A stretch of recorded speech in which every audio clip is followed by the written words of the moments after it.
What's up, everybody? KG here, coming at you with an awesome live stream today. I've got a good friend in the back. You have seen him around the PulseChain, the Hex community. This man is a wealth of knowledge, and he knows more about the inner workings of crypto and blockchain than most of the people you interact with. So to have someone like this on Team PulseChain in terms of being a part of our community and having him as a wealth of knowledge to lean on and learn from, I, as another member, all of us being Team PulseChain, this is just such a good and respectable and amazing person to have in the community. So he's going to provide us knowledge and insight today on many things revolving around blockchain, crypto, PulseChain, relating to validators, nodes. He's going to tell us about what the heck is Teller, how it's going to relate to PulseChain, maybe not, and what he knows about his services and how they relate to everybody who's interested in building in crypto. I'm happy and proud to introduce my friend, GammaDevOps. What's up, brother? Hello. Welcome to your stream. It's awesome.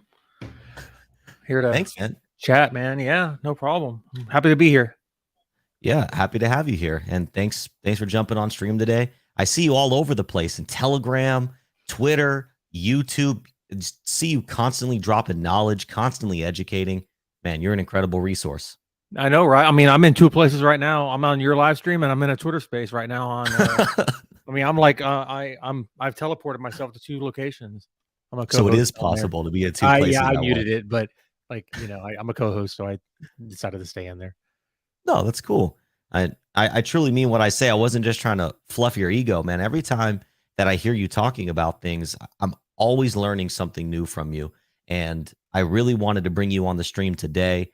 And I wanted to do it from the Internet Money channel because I want to provide value to everybody who is using not only our wallet, but wallets in general, that what you know and the things that you provide are very important to the wallet space.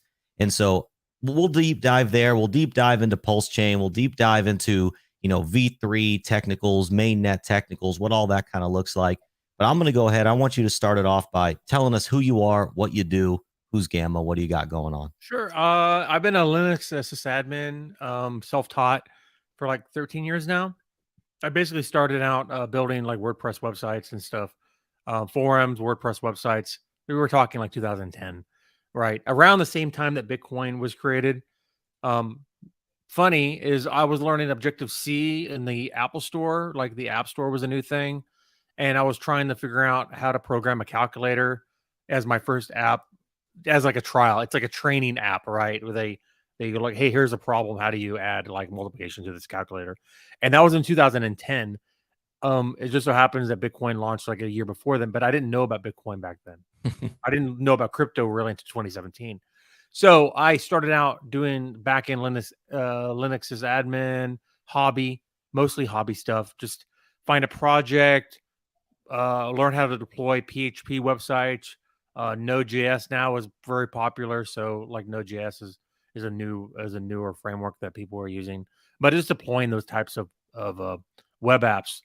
And then when crypto came out in 2017, I was actually in the Army in 2010. So I was like 2013. I got out of the Army as an officer. Oh, thank you for your service. Field artillery officer. So I left there, came to where I'm living right now in the, in the U.S., in the central U.S. And I got a job here in operations And then I thought, you know what, getting my MBA would be kind of nice. So I got my MBA from a university here, like part-time, like at night school kind of a thing, working a full-time job. And my last semester, I left my current role where I was at, and I just finished my last semester because there's so many projects. And I was like, you know what? I don't even want to do that job anymore anyway. So I'm like, you know what? I'm going to finish out my last, I actually didn't like it too much. So it wasn't much of a, wasn't much of a loss. I had enough money saved up to make it through. So I left that role, and then I went into just like full-time school. So in the afternoons, 2017, like March timeframe, I was sitting in one of the common areas, and I was like looking. I found the Ethereum website, and so the first thing I did was I ran a full node, right? Because I'd already done by that point. This was already this was 2017, so I'm already 7 years basically into running Linux servers. And you're like, That's all everyone I does can when they do first get into crypto. Just run a full node. Yeah, that's what everyone does. yeah, that's what everyone does. Yeah, that's the first thing I did. I mean, I ran an Ethereum full node, and I was like, oh, this is super easy. And then like Ethereum is like $8, $10 or something. And then I didn't buy any crypto. I bought my first Bitcoin in like April or May. Definitely in May, because I invested in my first project that failed. As you should do in crypto. The first money you put into crypto, you should lose it all as a learning experience. It's not recommended, but that's what most people do. And I did the same thing. Put 2.25 Bitcoin into a project, and then it didn't do so well. Oh man. But I learned a lot, and then I got into it. So 2017, I'm in my MBA program, graduate in May. I'm talking to this project. I'm a community member, active, that kind of thing. Invest in this project. After like a year and a half, it ended up failing, but that's like another story, and I don't want to go into that. Sure. But I continued learning. I learned about Bitcoin. I taught myself C++, so I was able to configure Bitcoin, the code, and launch my own Bitcoin testnet from Genesis and make like my Nice. own little testnet. Took me about 3 weeks to figure out how to do that. Fully working. I don't have the code anymore. I kind of wish I had that code now. But I like lost it, and as you do sometimes when you're living. Sure. Even though it was on the internet, I wish I had still had that code. I probably could have done a bang up job now. I know a lot more, and I don't even consider myself to be a developer. Although I do so many developer things, I might as well just be a developer. Because I taught myself Python, C++, as a hobby, because that's what everyone does, right? For fun, you learn Linux admin, and then you learn all these languages, and then you start contributing to the Linux kernel, and like that's what you do for fun. Most people anyway. Yeah, That's right. what Of I do course. for fun anyway. I don't know about Of course. anybody else. I'm more on the DevOps side, and I have been. I never even knew how it was categorized until recently, because I never wanted to be a front end dev. I don't know Golang. I'm not developing for the blockchain clients. Like I'm not doing that, but I am running servers. And for years since I began, I would be like, here's a bunch of packages for a forum or for a blog or for a the Ethereum client. Deploy that onto a Linux server and get it up and running. And then I've just gotten more complicated about what I'm doing. And now I've started automating that process where I'm not even logging into the terminal anymore. And I'm just like using code, infrastructure as code is like a thing. Sure. So like I'm getting into that more. I've always done like manual, like here's a server, log in, and then you do everything. So bringing it up to current is like I was an early Hexkin. I was following Richard a year before Hex came out. I put money in day one. It's like 2 Ethereum or something. Like I totally DC it into Hex. I am not the Godwell. I am not a whale. I am a little shrimp, comparatively speaking. We all believe but it. I do okay. But $100-$200 during the A kind of a situation, right? Sure. Wish I had 30 grand or 40 grand or 50K to put into Hex back then. This guy was poor. We all wish we had 30K to put in on day I know, one. right? Hindsight Like I 2020. said, I graduated from my MBA in 2017, got a job. I got laid off. I was actually found a new job 2 months before Hex launched. So in like October, I was on fumes trying to like pay rent, right? And just like I'm just keeping it going. So I started from zero again. And so Mm. I got a new job in operations, great company, benefits, all that stuff. And then like 2 months later, Hex launches. And then like, oh crap, now I have a couple $100 a paycheck to throw in the Hex. Mm. And then I knew about Hex, was following along. I'm like, sweet, perfect timing. Oh, here's $200 to put into Hex, because at that time Hex was like $80, $100, 110. That's how much Ethereum was. So you could Oh my buy, gosh. you can put 1-2 Ethereum in to Hex, like no problem. And so that's what I did. Every paycheck I just put a couple $100 in, which happened to be, 1-2 Ethereum at the time. And then now those are, obviously that's a lot of Hex back in now, but back then price of Hex wasn't that much. I'd be And it was like every $100 at that price would have been like 1 million to like 3 million hex if you're getting in on yeah, deals. I think the most I ever got as a referral was like 1.8 million or something See, right at for the one all-time high. Ethereum. That's Okay, see, that's a day 30, 32, 33 time frame. I did like one of those around that time frame. So I got like 1.8 million hex for one Ethereum like one time. Like I wish it was my entire stack, but obviously I DCA'd from the beginning where it was going down, right? And then it bottomed, and then it started going back up again. So I was DCAing the whole time there. Um, Still, I mean, I accumulated pretty good. Staked long time, 5555. In a ladder. I mean, I'm fully staked now. Well, like I think my next stake is out in 3 years or something, and then I'm going out to like 14. So like I'm not the one dumping on everybody's head right now because I don't have any liquid X. all staked Unfortunately, out, huh? oh, I'm all staked out and and everything. So like no problem there. But yeah, no, I've been doing. I transitioned into a lot of so early in PulseChain development. I was thinking. So I was on Matic 2 years ago or 3 years ago, and I knew that new networks have a problem. I was thinking, okay, the RPC is probably going to be a problem for PulseChain, not technically a problem. I'm saying like rate limited. And so like teams are probably going to have to find a solution to log into the networks, right? To use to get an RPC endpoint that they can use that's not rate limited, so that they can do all their calls, archive nodes, full nodes, just like that kind of thing. And it's actually playing out exactly the way it is. I'm getting teams contacting me almost every day. I did in 1 hour earlier today. Um, Somebody asking me about RPC nodes, and kind of picking my brain about what I know, and I'm like, it's like, okay, 1 hour call, like no big deal. Um, but I was originally for PulseChain going to do a public RPC endpoint through like a subscription service or something like that. But because PulseChain is taking a little while to launch, if you haven't noticed, I'm sure No. nobody's noticed the fact that PulseChain hasn't launched yet. We're all just Wait. quietly waiting. We don't even Yeah. know. Of course. Of So so we're still course. waiting on V3, which it will come, when it comes. But I was thinking, okay, great. Maybe I can supply the community with like some infrastructure. So that kind of got me the ball rolling with like learning everything I possibly can about Geth, how to run full nodes, how to scale, API. Because you're an API provider. If you're an RPC endpoint, you're an API provider. That's what it is. The data is Sure. coming from an archive node or a Ethereum full node, like maybe Geth. But you're just providing data availability, like balances, estimating your gas, right? The wallet's talking. You know all about this, right? I'm talking to your community here, right? Like all that stuff, right? Your wallet's going to communicate all that with the back end, and like the infrastructure that I run has to scale to, the 100 million person user base you're going to have at launch, right? Of course. So, of course, I mean, bare minimum. Yeah, bare So, minimum. yeah. So you have to think about that. And you're like, okay, great. Now you have to have like DDoS protection because there's going to be people out there that aren't happy with you existing. So they're going to attack your network. What do you do with that?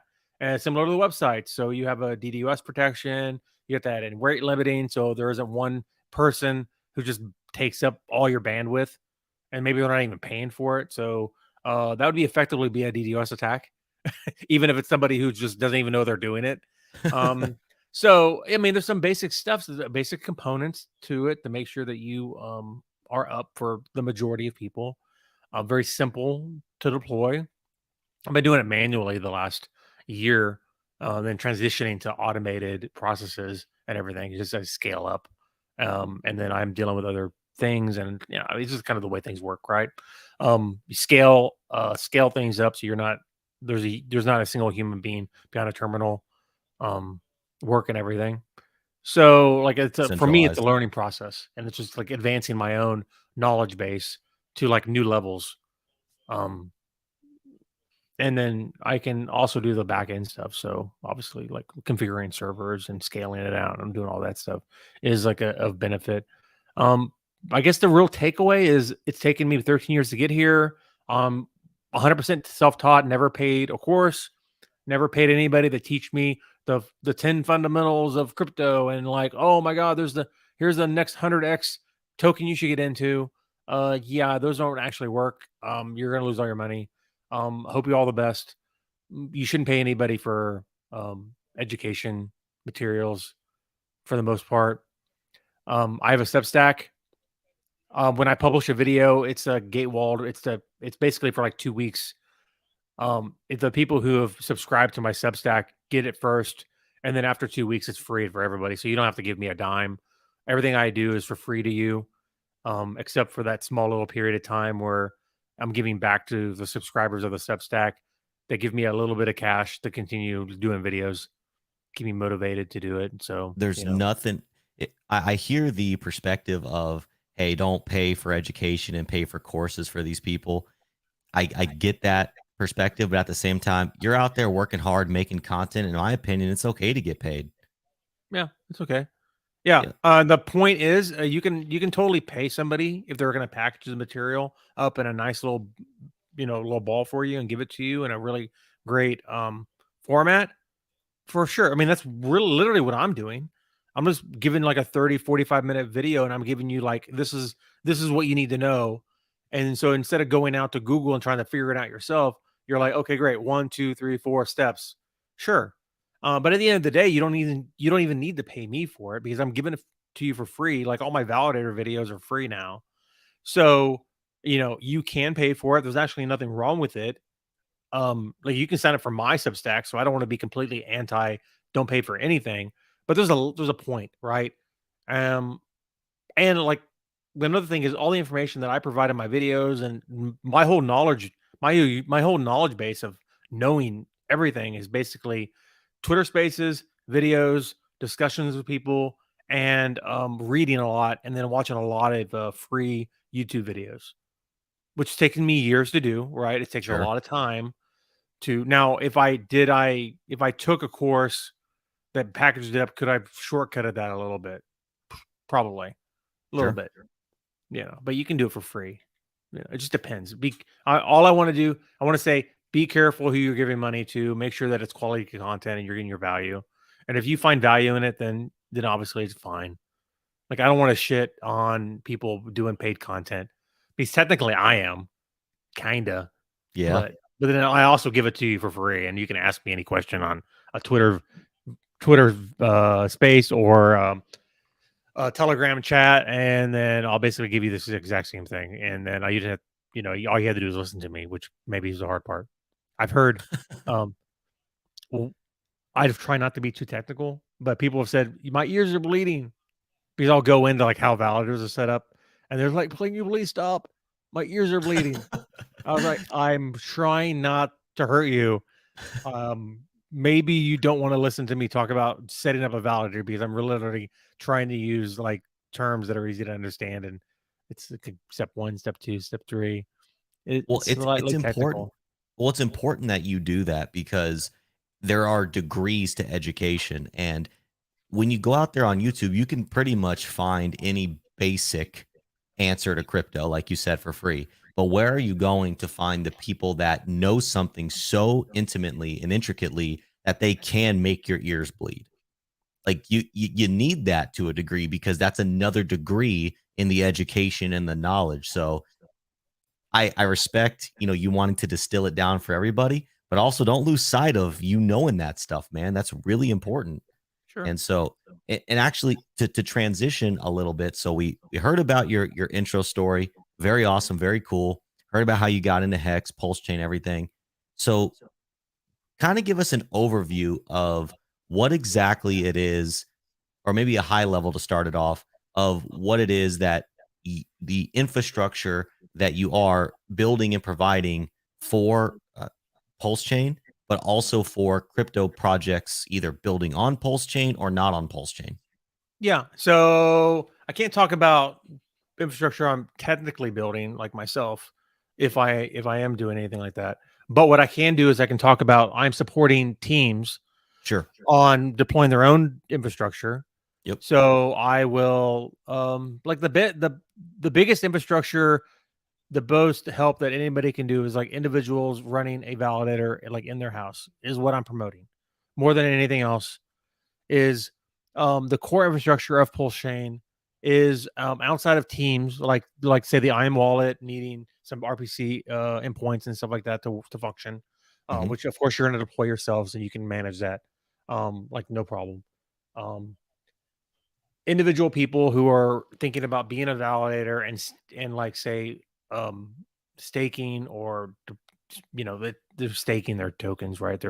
You're moving you're moving 32 million PLS from your wallet where you own the keys into a staking contract that's tied back to your wallet where you own the keys, right? So you're Mm-hmm. never giving your keys away to anybody else, right? Which is very important.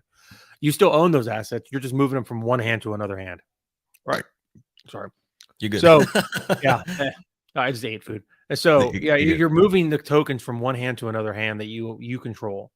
Sure. Obviously it's a staking contract, so there's things like state like slashing that you need to be aware of. Like you lose a little bit of money if you don't have your computer on, but as you're gonna have your computer on more often than you're gonna have it off, so you're gonna net positive there.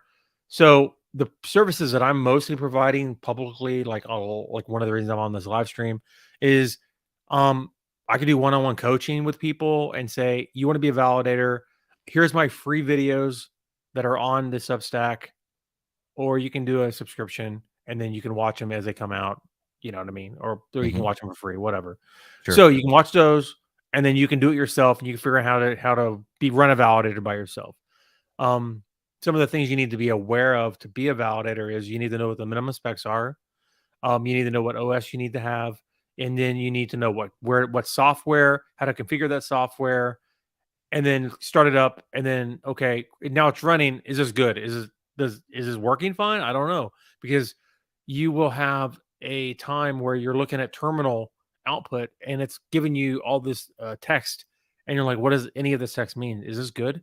I had a I had a message yesterday from a guy in my Telegram group, which will be in the description below after this video is over with. I gave it to KG, so you can join my Telegram group. And this guy was asking me he gave me the output of his terminal, and he's like, "Yeah, it looks good," but it was like a bunch of errors and warnings and stuff. I was like, "Well, I mean, it's errors and warnings, but it's syncing up, so technically that's the normal." But there's no way for anybody to really know that unless you've done it for a while and you go, Sure. "Oh," because I've synced up 30, 40 full nodes at least, maybe more. And so I'm just used to the output is, so I can like just look at the output, know what the pieces are, and I go, "Oh, there's an error there. Oh, that's an error because the beacon chain isn't synced up yet." But once the beacon chain syncs up, then the geth error that I'm seeing will go away. Like that's some context, right? I Sure. understand by looking at the output exactly what's happening on the back end, and I go, "Oh, that error. Don't worry about that. It'll fix itself." Which you almost never want to hear from anybody in technology. And then so, oh, here's this huge error that's like inbred bread. You're like, oh, don't worry about that. It'll go away on its own. Like you're never I gonna hear that, right? But in Yep. this case, it's literally true because there's a reason why, right? There's one API that has to turn on because there's another client that uses that API to do other things, and no, it's giving you an error because that first API isn't even on yet because it's still syncing. So there's like a multi-step process there in syncing a full node. And if you don't understand the output, then you're like, okay. So like the educational videos on Substack, and then like one-on-one, like as a last resort, basically, because I don't have enough time to do one-on-ones with everybody. So Sure. you should go to the videos. You should go through those, and then like you can go through yourself. One company that I'm recommending is called System76.com, and that's if you want to like own a tower. Like what I have is I have a System 76 computer. It's called a Thelios that has 64 gigs of RAM, 32 core, 2 terabyte, which is what I recommend people to like. What's my recommendation? Basically, the exact same thing I've been running for 2 years on GoAirly. Will work on PulseChain, no Nice. problem. It's about $2,000. It's been working for over 2 years now. Perfect, good company, good warranty, 3-year warranty, all that stuff. I don't have a referral code or anything. I'm just giving you the website that you can go there and check it out. Your users anyway. I was on So a Twitter space earlier where like Alex, or one other thing about the hardware is like Alex from Hedron is actually talking that he's like developing a little like a box to that's a right. validator, whatever. But I don't have a status on that, and that's like another option. So See, that's what I was gonna ask, maybe slash recommend is so I have System 76 pulled up here. Looks pretty yeah, cool. And so I was, with all your knowledge, it could be helpful because I understand that when a chain has more validators and nodes, it effectively becomes more decentralized. And not only more like, hey, I have 10 in my house, but the location, the geolocation of those nodes, we want them worldwide, right? Because the more you have and the more diverse areas, the more the chain is decentralized. So maybe with yeah, your knowledge, like what you just said Alex is doing, that could be very beneficial for you to build the Gamma DevOps package. Here's exactly what you need to provide to become a validator or a node. And here's the video for how to set it up and do the initial troubleshooting. That could be very beneficial to people. yeah. I mean, that's basically what I'm doing. It's not like one click. Like I'm never gonna Sure, have a of one course. click. Like, but I'm gonna have like here's the 15 click way to do it. Um, Alex is trying to do like kind of a one click thing, so that's kind of what he's doing. Sure. But what I can do is like you're on System 76. You go to Thelios, you go to the lower end option of the Thelios, or the desktop, they're the towers, which is literally what I Hmm. have right now. The max is out at 64. The base model maxes out at 64 gigs. The CPU is 8 or 12 CPU, whatever. That's fine. And then you can put like 2 terabyte SSD on there. It costs 1,800 something plus shipping plus taxes, maybe $2,000. So like that's the way to go. That's the way I went. Sure, it works fine. You could go to Best Buy and buy a Windows computer that's a tower that has the minimum specs and just install Ubuntu on it, which is a Linux variant that's very popular. So it's mostly the one I use. It's very user friendly. And because it's the one I've used for a while, all my servers are running it. It's the one I'm familiar with. There's other Linux variances, right? You can use Debian, you can go CentOS, you can do, I mean, there's other ones like Ubuntu is one of them. I mean, you can pick. Like, if you're a Linux person, then you've already got like your favorite distro, and then you're like, okay, great, you can just use that, right? It's not like you have to use Ubuntu. I'm saying new people who are brand new to Linux, here's a pretty easy option. And then it's the one I support in all my videos.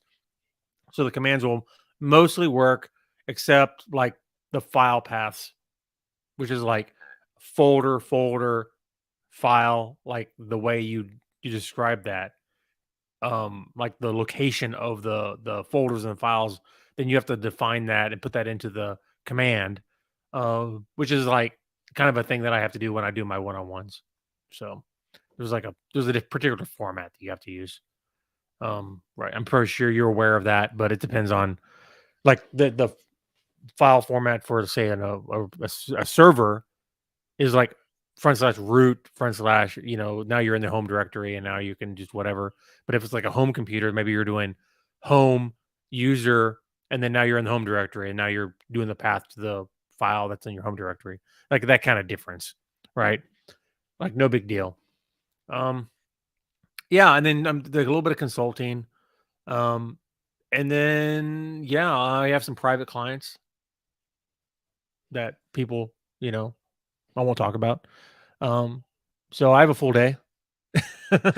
Right? Well, I appreciate you taking time out of that full day. And actually, I did have one more hardware question for you, just Sure. general consensus for, based on your expertise. So looking at this System 76, what are your thoughts about running an Alienware setup? Do you like Alienware? Do you not like Alienware? What are your Yeah, professional Alienware is opinions fine. there? If you look at the laptops for System 76, the Hmm. chassis looks a lot like an Alienware system. At least the one that I used to have.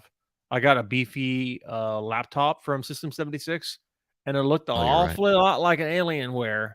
You're right about that. I'm Right? seeing I that. mean, you look Yeah. at it, you go, that could very easily be an Alienware laptop. Yeah. Um, Wow. so if you look at the way it's constructed, like, that looks a lot like an Alienware computer, but it's not. It's System 76. So you could, I mean, like one of their beefier laptops, you could totally be a validator on that. I recommend not doing that and running a tower so you can change out the components if you Sure. need to do that. But I know how to I know how to change my CPU, change my motherboard. Like I can build the computer. You just pick the components, you put it together, and then you do it. I did that a few times. You Sure. can go through System 76, or you can just configure a computer that comes. But what comes with that is you can get more RAM. You could if your hard drive goes out, you can just buy a new hard drive, and then you can just install Linux on it, and then now you're back in action. Your power source goes out, then you can just swap out your power source, your power whatever power source thing. And on a tower, it's like this big, right? Like Yeah. 800, like 750 watt, 1,000 watt behemoth of a power supply. Power supply is what I'm looking for. So yeah, it's so easy to swap out those components. If you have a laptop, not so easy anymore, right? Sure. You have it, and then that's the way it is, and you probably don't do anything. You have to buy a whole new computer. Um, and then there's also heat problems, and even though this isn't mining, you're going to be running this in the summertime, run in the wintertime. What I recommend is you just buy a computer that you can put in the corner. Maybe you put with a mouse and a keyboard and a monitor, a small monitor, and it's just in the corner. And then you look at it like once a day. Once you have it set up, make sure it's So functional. so you want a dedicated machine You to do, validating. you do. Your daily driver, like like I have a Mac. I'm a Mac person too, but I mostly do my Linux on in the cloud. I have a really nice laptop that could totally be a validator right now. I could put it's massive. It's like the best Mac laptop they bought that you could buy. Um, I could I could install everything on here and be a validator on it. That would be a horrible idea though, because I have to take this thing with me and I move it Sure. around and I throw it in my backpack. Yeah, you need it to be like in a corner of your house. And then speaking to the decentralization part, is like you can totally run these in the cloud. So $250 a month, DigitalOcean, you can run Prism Geth in the cloud. It'll work perfectly fine. You just got to learn how to do that. But now you're paying $250 a month, $200 a month, where you could just spend 2,000 and then own the hardware. So after like 10 months or a year, you will have paid DigitalOcean the full cost of a home system, and then you're still paying them. Mm, So it's like the thing of like, do you buy or do you lease? Or well, I don't know. It depends on what you want to do.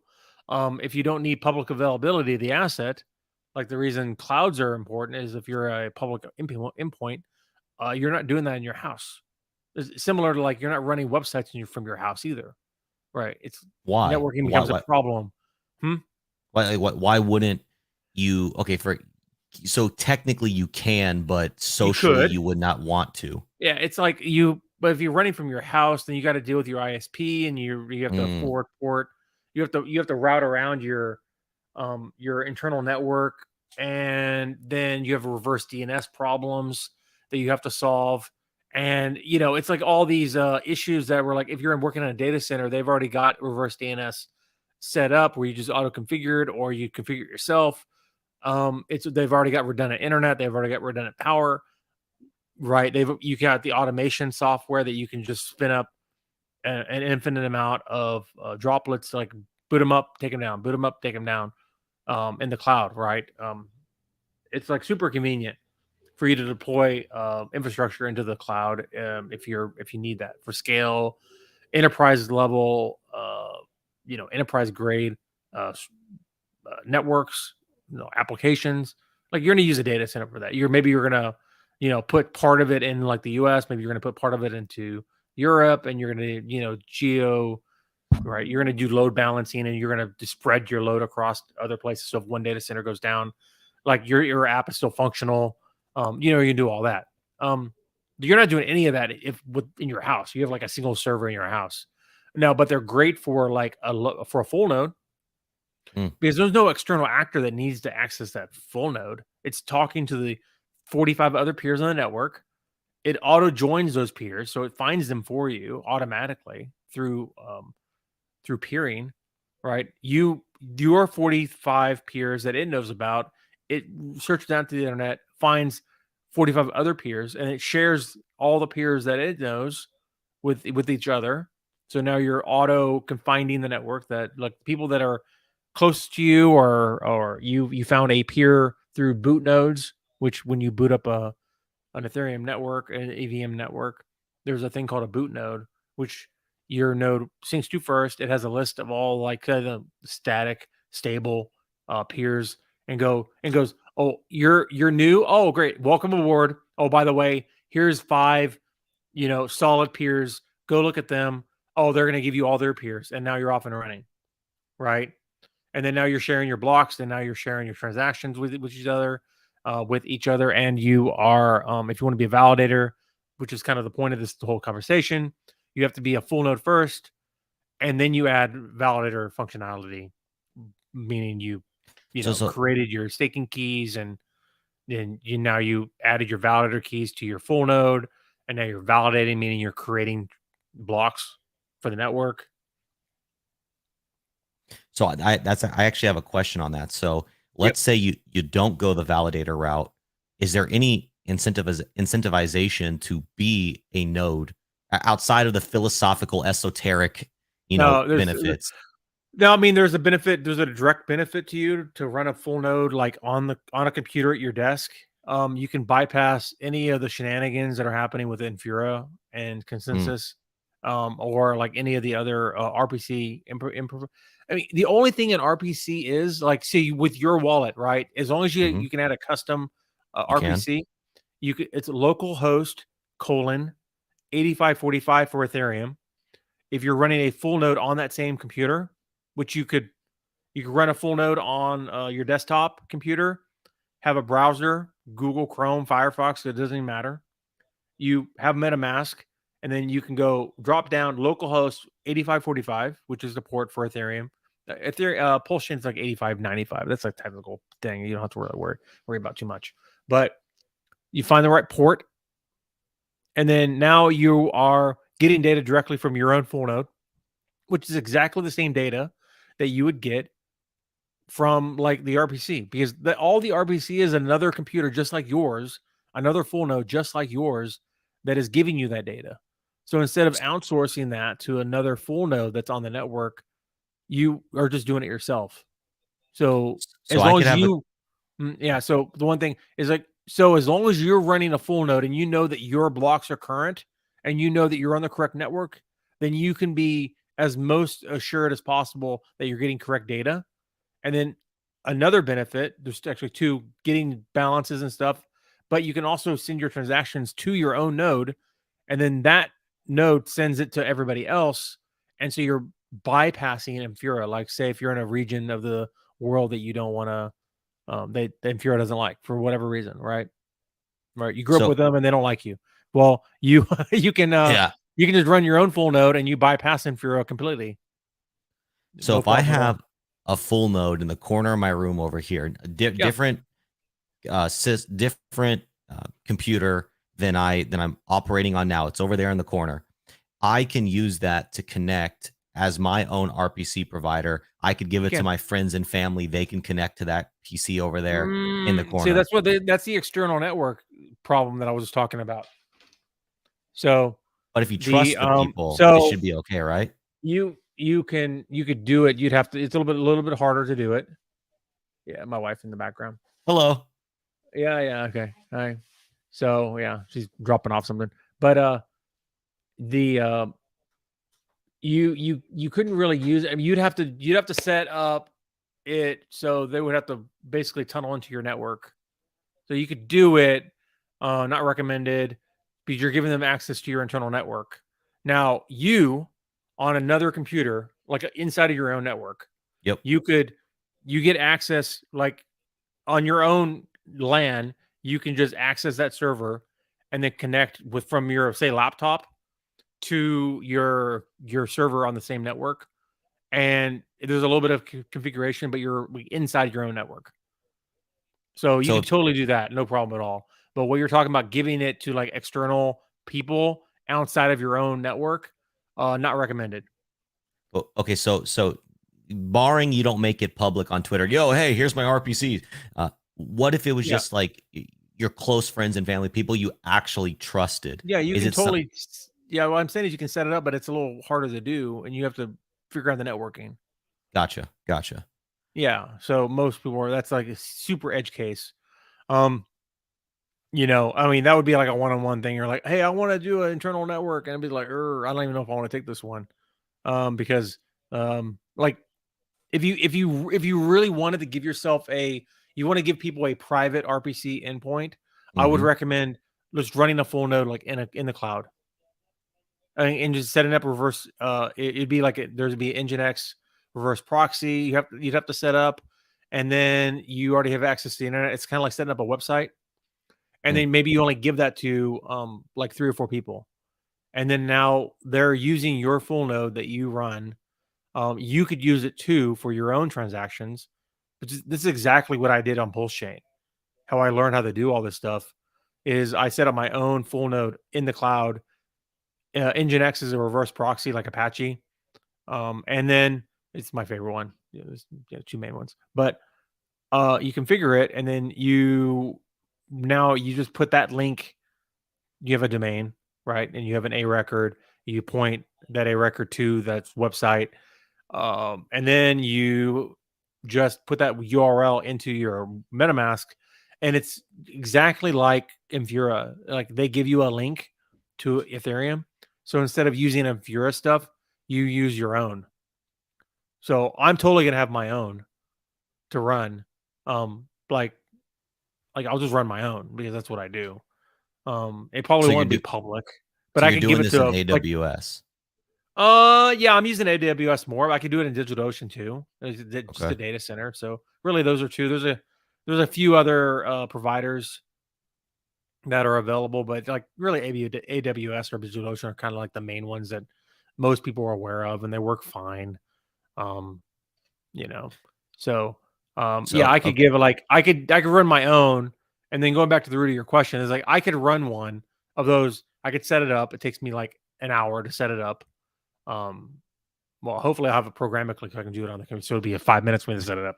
But right Yeah. now, I'd have to do it manually, and then it'd maybe like an hour to set it up, and then I could give you the link, and then now you can use it, like no problem. And then and then I can limit it, and then I could whitelist IP addresses so that your mom, right, has an IP address for her computer, and then you just go, okay, I know what your IP address is, and then I'm gonna whitelist it, so now you can access my server, Hmm. but everybody else gets denied. That's Um, cool. I mean, that's So pretty easy. It's pretty easy to do. okay, so taking that one step further, because I'm asking these questions to educate myself as well as provide Sure. insight for everybody. So okay, so let's say and I totally understand the distinction you're making from the node in the cloud versus the node on your private server, or your internal server rather. I get what you're Yeah. saying there. So let's take that one step further. Let's take it back to I have the full node over here in the corner. Sure. I want to be a validator. Can I validate from this full node in the corner over here? Absolutely. That's recommended for Okay, me anyway. You can do it in sure. the cloud. You could totally do it in the cloud. It's perfectly safe to do that. The validator keys are the only thing that's going to be on that server. And so the validator keys is a public key for you to sign transactions. So it's sensitive. You don't want to give it out. You're not going to publish it anywhere, because the problem with it is the worst thing that can happen is you're running a validator and then somebody gets access to this validator key and they spin up a second validator and then you get slashed all your money, get kicked off the network. Oof. Got you. Like, but that's actually the worst that could happen, which is bad. but you still get back half your money. Okay. But your seeds aren't compromised because you never had your seeds on the computer ever, and you can get the withdrawal back because the seeds are what create the withdrawal keys. So since the seeds, when you generated them, would have been put onto a piece of paper and then hopefully stamped into steel, put in your safe. You know what I mean? Never saw the internet, never written down anywhere, Yep. Yep. Yep. whatever, right? So you use those to generate your withdrawal keys so you can get your money back. The validator keys, when you set up, you could just you upload those to the server, import those into Prism or Lighthouse, and then delete that folder because you don't want them to be like plain text just sitting on your server, Sure. right? Sure. But if they're in the client, then they're actually encrypted when you import them. Um, so you'd have to type in the password, or alternatively, you can pass it a password flag, and then with the file that's in, so basically negating the whole reason of typing your password in, like recommended only for testnet, basically. But um, but when you first started up, it's gonna ask for a password to unlock your validator keys. So yeah, so you can either type in the password whenever you start it up, which is as long as you don't have a keylogger or something, you're fine there. Um, or you can pass a flag that says like, unsecure, unlock, and then here's your password, and your password's in a text folder that has like it's a plain text password. So it can unlock it in the wallet. So really, there's an option there, and so you can, it's about a convenience thing, but then it's also like as long as you secure your server with the correct firewalls, you can't log into your server with the password. You have to log in with an SSH key, which I did a video on my Substack about doing SSH keys. So because I know that's going to be a thing. Um, so like secure your server, you can always delete the server, and then you have your 24 seed phrase. You can just regenerate your validator keys, and then in the future you can get your withdrawal keys from that, and then you can just boot up or like start up a new validator, whole shebang, in your house, in another cloud instance, wherever. The problem is you don't want to be running two at one time with the same keys. Mm. So that's what I'm saying. The worst thing that can happen is somebody else gets a hold of your validator keys, and then to screw with you, is they configure their own, and they go, I'm going to screw this guy. I'm going to run an validator instance of my own, and then you get slashed and you lose half your money. So it is very sensitive. Sure. You absolutely don't want your validator keys to be stored in multiple computers. You don't want to give those away to anybody. You want to be the sole maintainer of those. Because like I said, as long as you have your 24 seed phrase backed up, and you'd maintain that just like your hardware wallets and stuff like that, then you can always get that money back. Even if the data center went down, or even if the computer that you're in your house burns down. Oh, that's very sad. Well, it was the seeds are in your safe, in a fireproof safe. Okay, great. Because it's on chain. It's Good to on chain at go. that And then point. you buy a new house, and with all the gains, all the crypto gains you've made, so you just buy a new house. Like you're Of course. very flippant about that. And Yeah. Cash. No and then problem. No you problem. yeah, and then you buy a new computer and you install the software on it, and then now you're back in action, and you lost a little bit of money because you weren't you weren't actually like online validating. You know what I mean? So, all right. So here's another set of questions. So I, I'm interested on behalf of the project to set up our own validator and get people to, stake with us to validate, to be a validator on PulseChain and Ethereum. Like that's something that we actively, as a project, we want to take that step. So I'll probably pick your brain a little more about that offline, just to understand the implications, and probably hire you or however that comes into play to help us achieve that. Uh, so the question I did have, and I know this is a silly question, and maybe it should be more obvious to everybody, but just so that from your experience you can educate us. How so on proof of work, it makes sense to me that, okay, whoever can perform the work fastest is the one that's going to process the block and get the reward and get paid. If in proof of stake, you have hundreds of thousands of validators, basically anybody can become a validator. It's almost 100,000 validators. Sure. It's a good number. Yeah. It's almost easier to be a validator than it is a miner, because to be a miner in today's age, you got to put in so much economic energy to really compete. So it is easier, and that's kind of the point.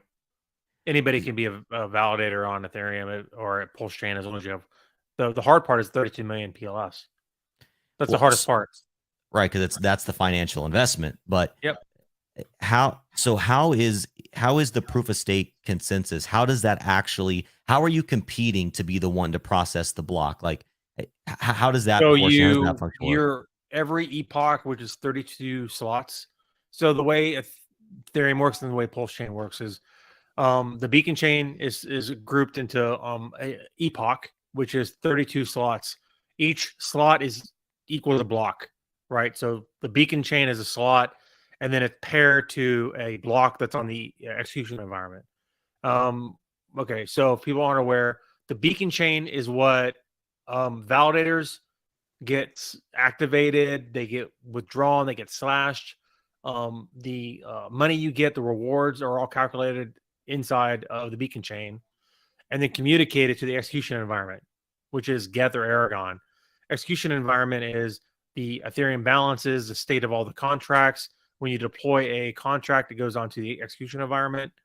But the fees and stuff happen in the staking in the beacon chain. So every epoch, a subset of the total amount of validators that are in the network are like there's a number, but I'm not going to say what the number is. I actually don't even know at the top of my head. But it's like the larger amount, so you see 100,000 validators, a smaller amount of them, say thousands, are grouped, and then they're like in a committee. It's called a committee. So this epoch is out of the 1,000 in this committee, there's like 32 that are selected quasi-randomly, basically like random, are like, okay, great. So you 32 validators are going to mine the block, create the block, validate the block. And then the other validators are going to attest that it's correct. So hopefully all those validators are online when their turn comes. They mine the block. If they're not online, then they get a slight penalty for not being online. But the network continues on, like, it's not a big deal. So the subcommittee happens, the attesting happens, the blocks are randomly assigned. Then after 6.4 minutes, 69% of the total validators that are like in that subset have to vote on each slot that it's accurate. And then the epoch overall is accurate. And then it's finalized. So that's like a super majority of the subset. And then so every epoch has a different subset of validators that are attesting and building blocks. So it's very, very much a random process. And you're not competing as in like you need to be the fastest. You need to have the least amount of latency. You bought a validator farm, and now because of hash rate, you're the one who generates like all the blocks. See, if you had it like that, then it'd become very centralized, and there'd be like one or two entities that would be producing like all the blocks. Oh, isn't that how Bitcoin happens right now? Isn't there like 4 entities that produce like almost all the blocks? Because they're delegated the hash rate, and then they get to create the blocks. So in this system, it doesn't really matter. Your validator that you run in your house is just as equal as Richard's validators or my validator. Now, I may have 10 of them, and you might have 1. So I'm going to run more. I'm going to get more I'm going to get more slots than you because I have 10 more validators than you. But my validator is the equal weighted to your validator, right? Equal amount of chance to get that block, validate that block, right? We're equal. I just may have more than you. So there's no benefit. So if you hit that 32 million pulse or that 32 ETH, you might as well just stop there. There's no benefit to input more into your stake to validate. You can only put 32 million into one validator if Oh, you have enough. So here's the thing. So you pay $2,000 for the server. You got it in your house. You're good to go. You could run one validator on there. You could run 300 validators on there. The overhead for additional validators is very small. So as long as you have like 64 gigs of RAM, like I run 32 core. You could run 16 core. It's fine. 2 terabyte SSD. Like the memory you're taking and all that is already used. You already met the minimum threshold to be a validator. Each additional validator that you add on top it adds a little bit, but it's not so much that it's not a big deal. You'd maybe want to run multiple validators because you're going to get a certain amount of reward to be a validator, and you've already have this cost outlay. Well, like the 32 million Ethereum or the 32 million PLS that you put into the staking contract, that's not a cost. Because like I said before at the very beginning, you're moving it from one wallet to another wallet. You get that money back. So it is locked up. So it is a limiting factor for being a validator. So there's no such thing as infinite amount of validators, right? You can only run as many validators as you're willing, as with as much money as you're willing to put up and potentially lose by being like a bad validator, right? Right, double signing. If you're never online, then you never make any money. Okay, maybe that wasn't a very good decision, that kind of thing. So, like, there was a limit, there was a cap to the amount of validators. It's an economic cap, but kind of if you put $2,000 into running the hardware for one validator, then you got to look at the risk. You got to look at the return on investment, right, for that hardware. So your time, the power, the electricity, the internet, and the actual hardware you're paying is the cost of being a validator. It could be like $250 a month in a data center. It could be $2,000 is your flat hardware cost that you paid for, and then like you're paying for internet already. So it's not like I pay any extra internet. There's no extra bill coming to my house because I have a validator running, right? That's a fixed cost. The power, a little bit more, but it's only a computer. So like the cost of me running this computer is very, very small compared to like a whole household. So I don't even see the bill on that one. So I don't even factor that as a problem for me because I'm running one computer, not a farm of computers, right? yep. Now the real cost is the cost of the computer, which could be $2,000.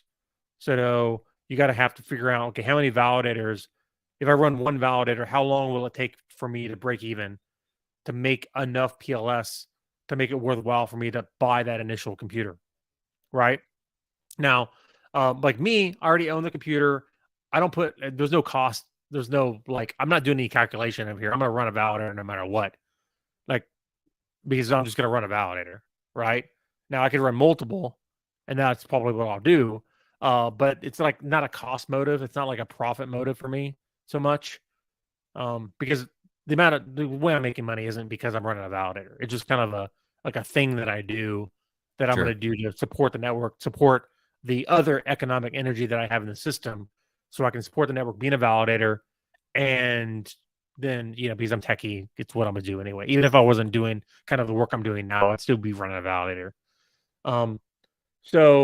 But if you were profit motivated and you wanted to treat it as a business, the 32 million PLS isn't, it's on your balance sheet as a business, but it's not a cost. So it's appreciating asset like on your balance sheet. Okay. Then you have the cost of the computer, and then you have the ongoing cost of your internet and your power, which are very, very small. So it all comes down to like rewards. Like, what do the rewards look like? Yeah, exactly. Right. And then so on V3 testnet, you'll be able to see on the Beacon Chain Explorer how much all the other validators are being paid. So you can wait and not even make a decision and see, okay, how many validators are on the network, which is that affects how many how many slots you get. Right. The less, the better for you Yeah, as the individual. if there's only 10,000 validators on the network, then you're going to get a lot more blocks than if there was 100,000. Right. Like you'd get 10 times more. So you get 10 times more fees, right? So it's kind of a calculation there. So on Goerli Ethereum, which is the only thing we have right now, which is very similar to what Pulse will be, except for the PLS like unit, right? Because PLS is multiplied by like 1.2 million times, right? 32 Ethereum versus 32 million, so that's a 100. That's a 1 million times difference, right? Yep. So just in there, right? So the only difference is there's a multiple of that, and when you're doing your payouts, one talking point that Richard likes to say is 25% burn, because that's what PulseChain was promised, right? Well, I mean, they're still doing that, but they're doing it in a different mechanism, and because you have the EIP 1559 burn, which means they're burning part of the transaction fee, right? You're getting you pay for a transaction, you want it to be put into a block, then you pay a fee for that, and then so the validator who mines your block, who validates your block, gets that fee, gets that tip, right? And if the network is very, very active and clogged, then that tip will be much larger. So the validator will get more money for putting your transaction into the block. Now, the inflation is technically, so if you had a current Ethereum inflation and then you multiply that by like a million, 32 times 3.2, 32 million, right? So you're a 1 million difference, and then you take off 25%. And that's the inflation, right? Like just doing general numbers, right? Sure. So we're getting 25% less inflation than Ethereum relative to like the PLS, number, because the number is going to be like a million times more for PLS, 1.2 million times more for PLS versus Ethereum. So you got to take that into consideration. Understand that part. So, yeah, but otherwise the fees are being calculated the same. So on a Go Early Ethereum, so I did that little explanation to understand, so you have a context for understanding this number I'm about to give you. So on Go Early Ethereum, and we're talking 50% blocks, 99% blocks are filled, I'm getting anywhere between, well, I got 1.5 Go Early for one block. For the most part, on average, I'm getting 0.02 to 0.05. So on Go Per block, Early, though? That's not bad. per block, that's in Go Early Ethereum, right? And so now, if you wanted to kind of translate that to like an approximation for PulseChain, then you need to take, say on the high end of the average block would be 0.05, and multiply that by like a million or 1.2 million.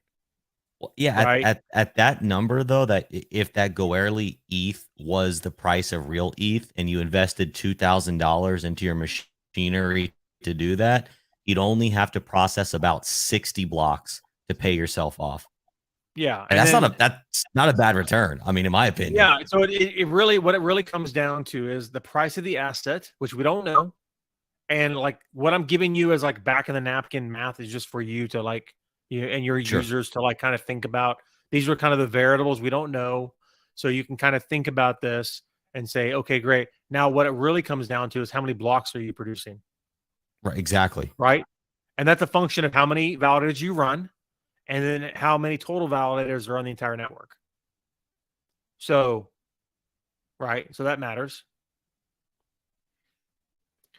Yeah, so you got to figure that out, and we'll have a better idea on testnet v3 about that, about how many validators are on testnet. But to be perfectly honest, like what happens on testnet is all fake.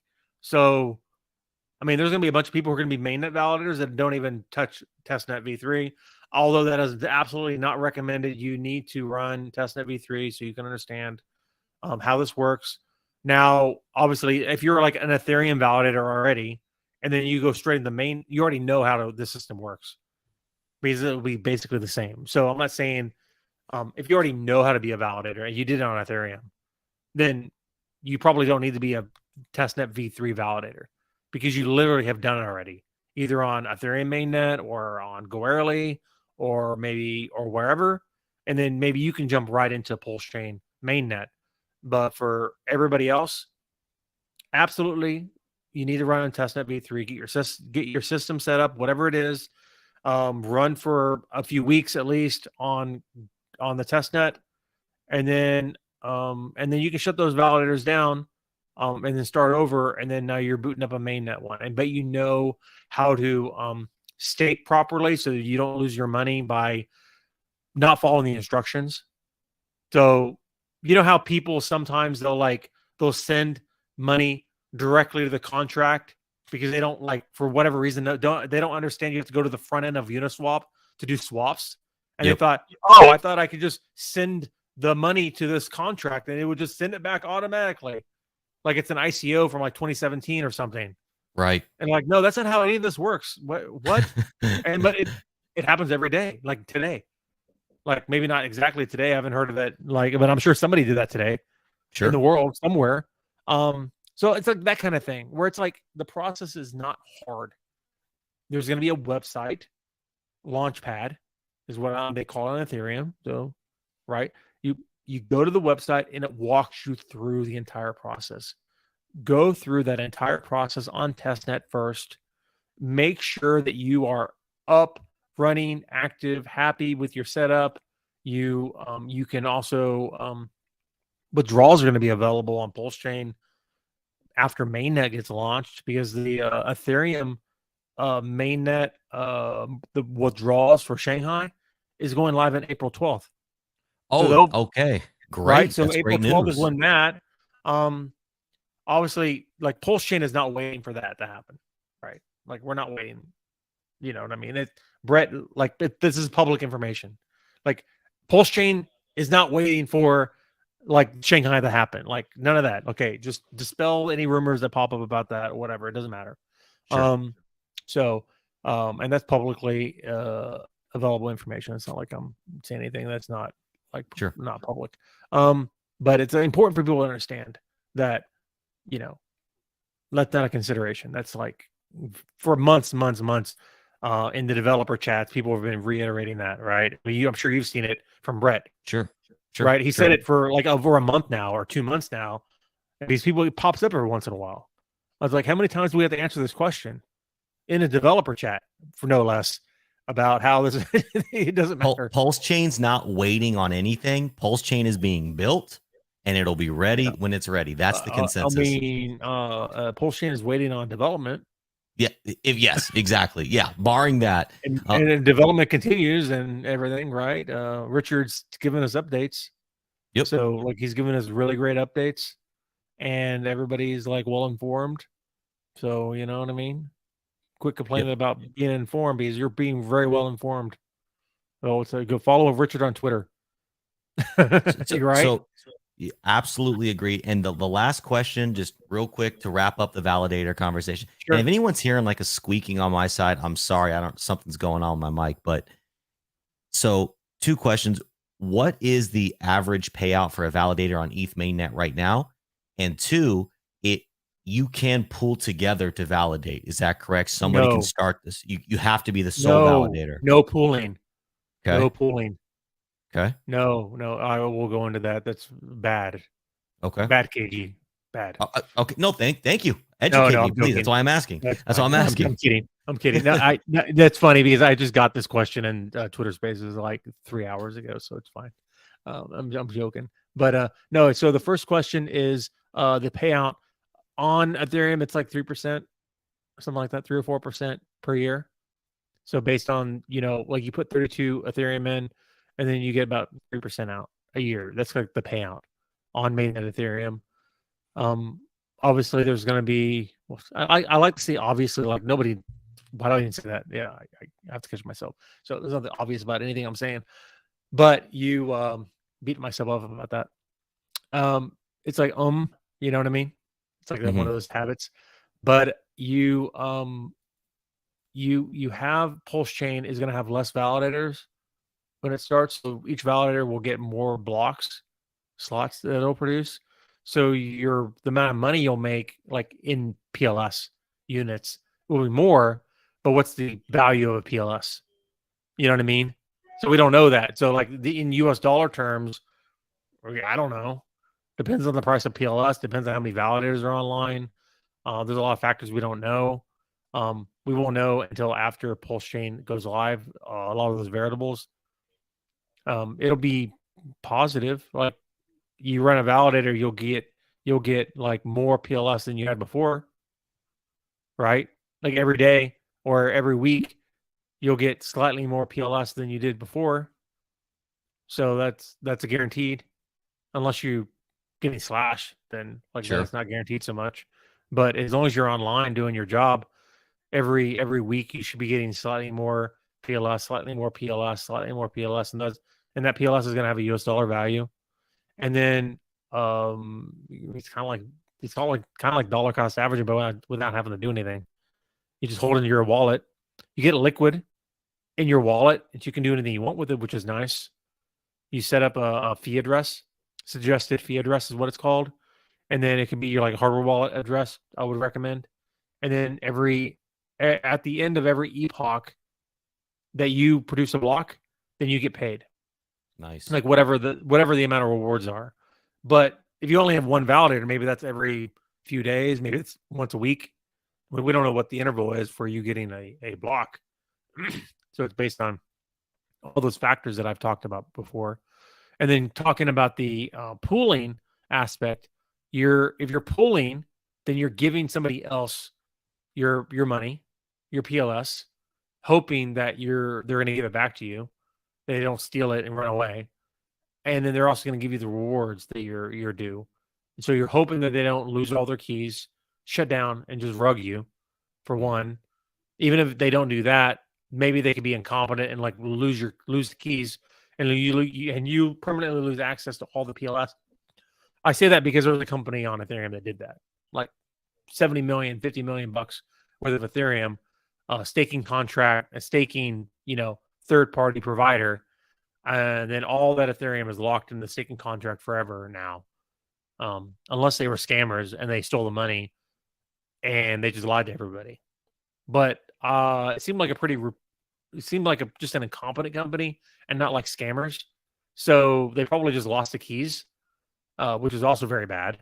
So all those users no longer have access to their Ethereum, right? So you should run a validator yourself. Like I said, you can run it in your house. You can run it in a data center. If you have the 24-word seed phrase for the validator keys, then the data center could go out of business. Your computer could stop running, and then you can just regenerate your withdrawal keys. You could deactivate your validator without even having a validator active. Like your computer shut down, then you have your 24-word seed phrase that you've saved. You would generate a transaction to make your validator interactive, and then you would withdraw your PLS from the network, which would take like maybe a day. And then, but you can only do that because you have the 24-word seed, so you're in control. So if you want to be a validator, you have to be okay with that. You know what I mean? It's okay not being a validator. So, Of course, but you got to of be able course. to maintain your own keys. You got to be able to like run a server, which isn't that hard. I don't want to be scare anybody about say it's really hard. I want to say it's very easy, but you got to learn some stuff, right? So there's that, and then don't pool, don't fall for a pooling scam. Even if it's a reputable company that shows up in one of the chats, don't do it. Right? Sure. There's no safe way to do it. Like there's a lot of pooling that can happen, like trustlessly. So like in a staking contract, That's exactly what I'm thinking. There's ways you could do that part. Yes. But if you're doing that, then you're still relying on them to maintain the validator keys correctly and not get slashed right. So it's not just a simple contract that you can see the code. You can see the 100% operation of that code. It's say a smart contract that is working with Ethereum with a Hex, right? And it's a third-party contract. You can see how it functions. There's no external parts to it. There's no human beings involved. Yep. You're pooling an asset. This contract, as long as it does what it's supposed to do, interacts with another contract on Ethereum, and it just functions, and it doesn't require a website, doesn't require human being involvement, whatever. And you own your own keys. Yep. You have your wallet. You have your own keys. Then you can unstake or redeem or whatever term you want to use for that. I'm just explaining like things that are already out in the wild, which are like technically fine, right? But being a validator, no, there's no way you can't have a human involved. There's no way you're decentralizing it enough where, like, yeah, you put your money into a contract, but that's similar to putting your money into an investment contract because you're relying on the managerial efforts of somebody else for the profit of you. So maybe that's not a good thing. No, and I hear what you're saying about the centralized risk of that individual not being mature or responsible or smart enough to maintain the sanctity of that validator. But for most people, most individuals don't have enough money. I don't want to say most, many, there you go, individuals will not have enough money to be their own validator, but might still want exposure to that. So, Sure. you know, Well, I mean, I have the other product that I really talk about is called telereporters. And then the economic energy you put into that is much less to become involved. So there is like other things you can do. I mean, there's hex staking, big proponent of hex staking. Doesn't require any technical knowledge, is using a website and using the internet and understanding crypto. You can be a hex staker. If you're really interested in running hardware and becoming a decentralized oracle through teller reporting on PulseChain, I call it Teller technology on PulseChain because Teller, the company, isn't supporting PulseChain. Liquid Loans and their team are like talking to key members of Teller, and they're forking Teller technology for PulseChain. Now, the price point of that is much lower because what you're alluding to is like it's like $3,000, $4,000 to be a validator on a single validator on PulseChain. just for the day one sacrifice rate of Pulse, not even including the hardware. $3,200 for 32 million PLS, right? Exactly. 2,000. Yeah. If you got it on day one. Yeah. So that's going to be out of the realm of some people. So there are other things you can do, right? You can do hex staking, which is I'm a huge fan of. You can do other types of staking. If you're interested in running infrastructure and you're interested in helping the PulseChain ecosystem that isn't specifically like the layer one, but other things that are on it that are needed. So telereporters, it's a lightweight web server type of a server, like in the cloud, 4 gigabytes, a hard drive. Think of it as like, if you're going to run like a blog, right? That type of server, right? Sure. And you configure it. It's a Python program. You configure it. You drop in the configuration for the asset, like say PLS USD price. That's a very important price. There's a lot of things that need the price of PLS versus US dollars. You're going to get that from PulseX, derived from say Pulse and USDC or USDT. If there are LAUSD, right? The liquidity, liquid loan stable. So, but LUSD PLS price, that's a US dollar denominated price for PLS. Yeah, and all those different pools, right? So you pull in PLS prices into that Oracle, then you go to CoinGecko, CoinMarketCap, any centralized exchanges that may be trading PLS in the future, because obviously PLS is going to be everywhere. It's the most popular blockchain ever in existence, of course. So it's going to be everywhere. Of course, yeah. It is the world's currency. It is. It is a world's currency. It's a world reserve currency already. Yeah. I mean, maybe that's a little much, but no, it should be on many, many exchanges, even centralized exchanges.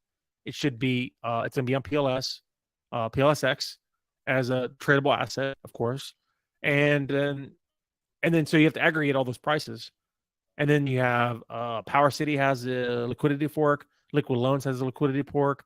There's other applications like Fiat is one that I'm aware of, like Buck Fiat.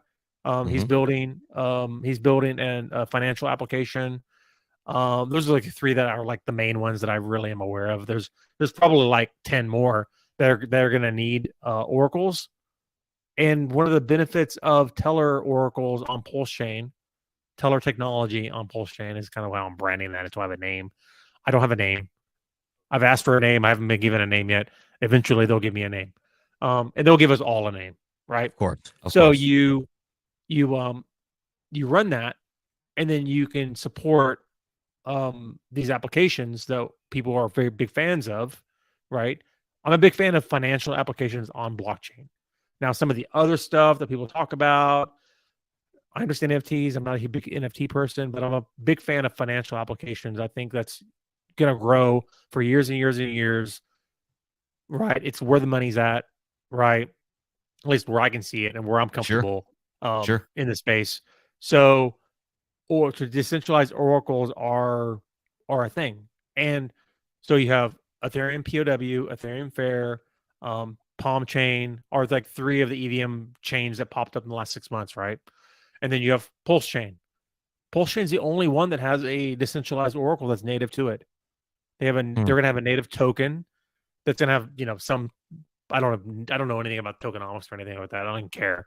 All I know is you're going to stake, say, 10 of those, whatever the token is. Then the way it works is your teller reporter has like 1,000 other people that it's, 1,000 other teller reporters on the network. A client like yourself needs a price feed, like a price of some asset, right? And then it goes to the teller network. The first teller reporter, and it's this kind of similar to the proof of work, actually, where it's like it does a call for the price, and the first teller reporter that gives it back a price, then it gets the reward for supplying that price. And then the other teller reporters can look at that price, determine if it's accurate or inaccurate, and then dispute it. And you have a staking mechanism where the stake is you stake one time like 10 teller reporter tokens, whatever. You stake one time for per price feed, then you can report a price like 1 every 12 hours. Or you can stake 6 times and then you can report every 2 hours, or 12 times. You don't have how the math works. So getting your being able to get the fee for reporting prices is a function of your latency to like know about the price need, and then you having enough stake so that you're in the queue, able to report on that price. So, right. So it's kind of like the more you stake per price feed, then the more availability you have to like provide the price, and then you can get the fee from the users who need the price. And then as long as you do a good job, then obviously none of your price feeds are going to be disputed, and then you keep that money. And it's just a staking mechanism, right? And it's a decentralized one, and it's native to PulseChain. So other than talking about validators, educating people on validators, I'm educating people on like the teller reporter system on PulseChain. And then you can run those, because I think that people are, if you're interested in being a validator, then you might be interested in hearing about this other thing that has a lower price point. It's actually easier to get into. And it doesn't cost as much money to get started. The software is pretty easy to configure. The hardware is like not as, it's like maybe $20 a month, like server costs, like in the cloud. Then you configure it pretty easily, and then you stake, 10, 100, 1,000 of these tokens or whatever per price feed. And you can run multiple price feeds. I would imagine people, when I run my own, whenever I can, I would probably pick, the most popular one, right, or something. I don't know. People, you can decide which ones you want to do. So I'm more about just saying, hey, this thing exists as an alternative or in parallel with being a validator, and then you should be aware of it.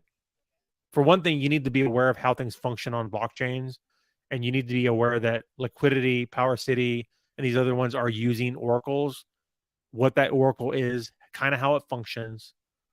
So when people start talking about it, you can know if they're lying to you or not. Because people on the internet lie to you constantly.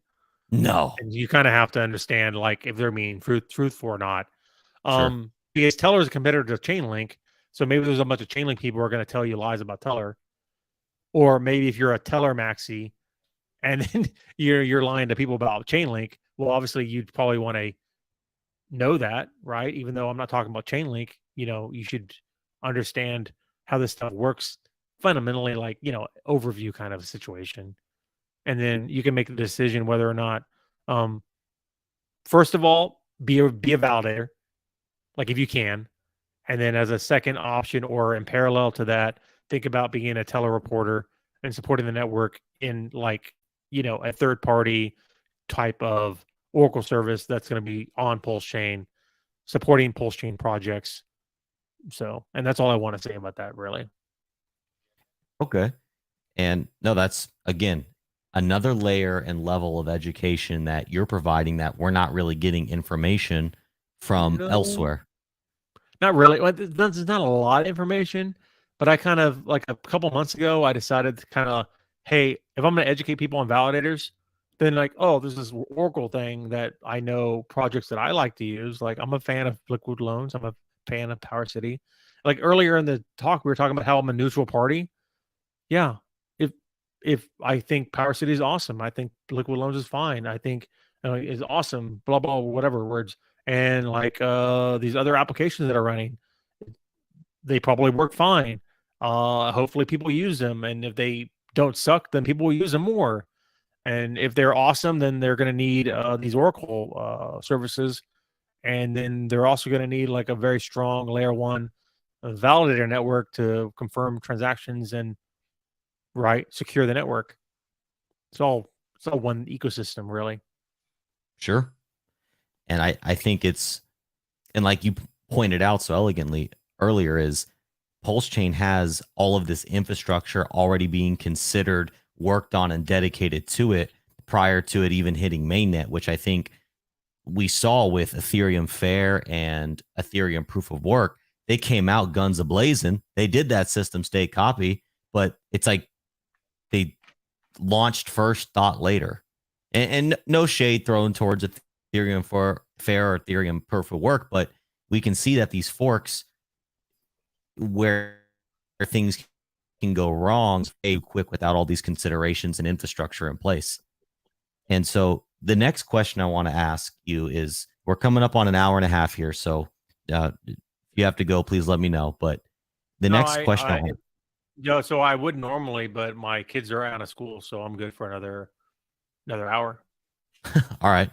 So based on public information that we've been delivered by Richard, what do you think as far as estimates, what is left to do? Again, based on public information, your just own personal opinion, where are we at with V3? And just in terms of whatever that question means to you, where are we at based on public info? Yeah, I mean, so that big Aragon bug that Richard was talking about before, that was squashed a while ago. So we're still waiting on them to tidy up some things. I mean, I can't really get into anything specific. Richard's talked about how he's shown screenshots of the network, all the nodes running. There's a private node, there's a private setup already running. Of course, we've seen that on Twitter. And then Aragon bugs were fixed. So yeah, and that's yeah, I mean that's like, I mean, so we're just still going, right? We're still waiting for, I would say loose ends is like the best thing I can say, because I can't really say anything much more than that. No, and get some loose ends, get some loose ends tidied up, and then that's basically all. Yeah, and definitely not asking you to dive any deeper than you can. Just, I know that like he puts out all these updates and they're great. We've really been appreciating them as the community. But anybody randomly on Twitter that says, "Oh, PulseChain is going to launch in the next 24 hours," I'm like, is that Richard? Is that person Richard Hart? Exactly. If it's not Richard Hart, then probably they just pulled that number out of their ass. Which is like every day somebody coming on Twitter saying, "Oh, I have a feeling it's going to launch in the next 48 hours." I was like, there's no way you could possibly know where that is. There's no way you can know that information So there's like a lot of excitement Just hopium. online, but Richard being very transparent about all the updates. I'm seeing it myself on Twitter. Yep. I'm sure you will get the information. The public, everybody on here will get the information as soon as he's able to provide that for you. So just follow and get your notification bell out and follow Richard Hart on Twitter. It's Richard Hart Win on Twitter. So that is the person you should listen to. He's the only person who knows who's going to tell you anything. Sure. Like literally, like he is the only person who's going to tell you anything about PulseChain testnet to your audience, not like specifically to you. Of course. Right. And so just be aware of that, and don't let random people on Twitter lie to you constantly for follows. Like, just don't do that. Or like, you know what I mean? Like the mute button's there for a reason. I'm just saying. No, I hear you. And so another question I want to ask too, and look, I'm only asking from the perspective of the knowledge you have of the infrastructure, not PulseChain specifically, but yeah, I can't even I don't even speculate anymore, so I can't. Okay. Well, because the question I was going to ask is the most recent update we got of, and feel free to not speak on it at all, was there was the 95% indexing. And just from a completely objective technical standpoint, what does that actually mean? What's happening when we're seeing these indexing? So I can speak to this. So what's happening is BlockScout has an indexer. And so BlockScout, its indexer and its backend is a Postgres database. And so it goes through and it talks to an archive node. And so it starts at the very beginning, like block 0, 7 years ago for Ethereum state. It moves all the way forward and it pieces out all the data that it needs to serve the website. And so what it's saying is it's at 95% of doing that indexing, which is basically just extracting from the archive node and putting, the required data it needs to be 100%. And so it's like at 95, and then it's like it's going, and then eventually it'll be 100%. There's that. That's all I can say about that. Totally understand. No, I'm not trying to get you to say you're anything. fine. Yeah, don't worry about it. Okay, cool. So, because the question that I had, and I know a lot of people had, because something else Richard had said was it's been stuck at 95%. So to the layperson, I'm thinking, okay, does that mean that? I don't even really know what it means. Like what is that? So we were talking about is okay. So you troubleshoot BlockScout and then you troubleshoot the Aragon archive node to figure out like it's getting stuck at 5%. Why? Got you. Right. And so you just troubleshoot that and then, okay, great. Now I fixed the problem. Okay. Fair enough. And all right. So then we have V3. So that's the next big iteration in PulseChain. That is the next one. I would say, it's the biggest, most important event in human history. Maybe a little much. But it gets us like 95%. Maybe 95%, 90% there. It's just getting testnet out and running. Right. And like if you think about like this whole year and a half of we've been like waiting, development's been happening. Getting testnet V3 out is a monumental challenge and also a monumental victory, right? So it's like gets us like so close. So like I say 90% there. And then the remaining 10% is, I don't know. We'll see what happens. Of course. And I think something that a lot of people don't realize is when we had testnet V1, V2, and V2B, those were all iterations of a different consensus model that is no longer longer PulseChain. A fork of Binance Smart Chain consensus. So we're not even using that anymore. Like the closest thing we're using is Geth. We're using the client Geth. So, so some of that work in the Geth client probably could have been used in the current Geth fork because it's all code and it's just putting commits from Geth in and then doing some alterations. right? So yeah, so and then we had Lighthouse, we had Prism, we have Aragon, and we have Geth are the 4 clients. So they scrapped a lot of that work because it's a different network, Of course. right? So, um, yeah, It, we're doing really well. I mean, right? I mean, Richard's tweeting so much, and he's giving us some really great updates. that has been a very nice change in pace. I will say, I as an individual appreciate this type of communication versus the last previous few months before this type of communication. I definitely appreciate this update and this change in that. And I think I've actually seen more engagement in his posts, more followers that he's been gaining, more legitimate conversation around PulseChain. It's being taken more seriously. So I think it's a very much so a net positive with the new type of communication that we've been getting. And Richard, if you're listening, brother, hope you continue it. We all appreciate it. And so, and I'm not even asking for you to speak to this. I'm just shouting out my own opinions. Is I, as an individual, I was curious because if V3 is not if it is effectively V1 of the new consensus being Ethereum 2.0. But we don't want to confuse anybody. So it's the third PulseChain testnet. And so we don't want to talk about, if you're building a product and you happen to change everything about that product 3 times, is it a V3 or is it like V1 3 times? Then how do you designate that? Well, we're on the second iteration of PulseChain testnet, which is technically the 4th testnet. So, but because we had V2B, we call it V3. So it's call it V3. It's fine. I think talking about the naming convention is a little bit of a stretch. No. To clarify, not saying that we should change the naming convention. I completely agree that from a branding, ease of use, acceptability standpoint, calling it V3 is just fine. No arguments there.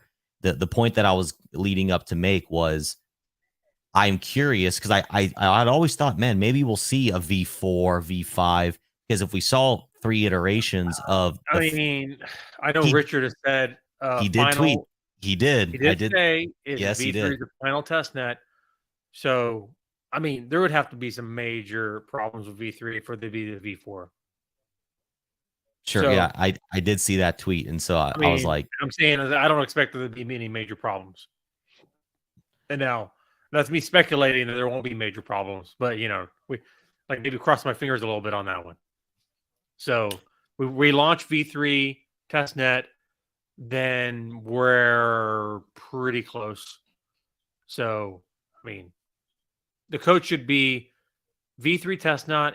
V3 testnet code should be identical to mainnet. Now, obviously, when V3 goes live, the way this works is you do incremental changes to fix bugs along the way. And then when you launch mainnet, your testnet V3 code is the same as your mainnet code. And then you fix bugs in testnet. And then, okay, great. And then you merge them in the mainnet. And you fix the codes in testnet and you merge them in the mainnet. Because testnet is an ongoing living thing. And developers will develop on V3 testnet their stuff. And then PulseChain devs will obviously deploy into V3 testnet first, make sure that those are good. I've seen instances of other networks that they don't even look like they have testnets. They just deploy broken code straight into mainnet and go, "Oh, we're gonna move fast and break things, I guess." Well, that's not really very smart.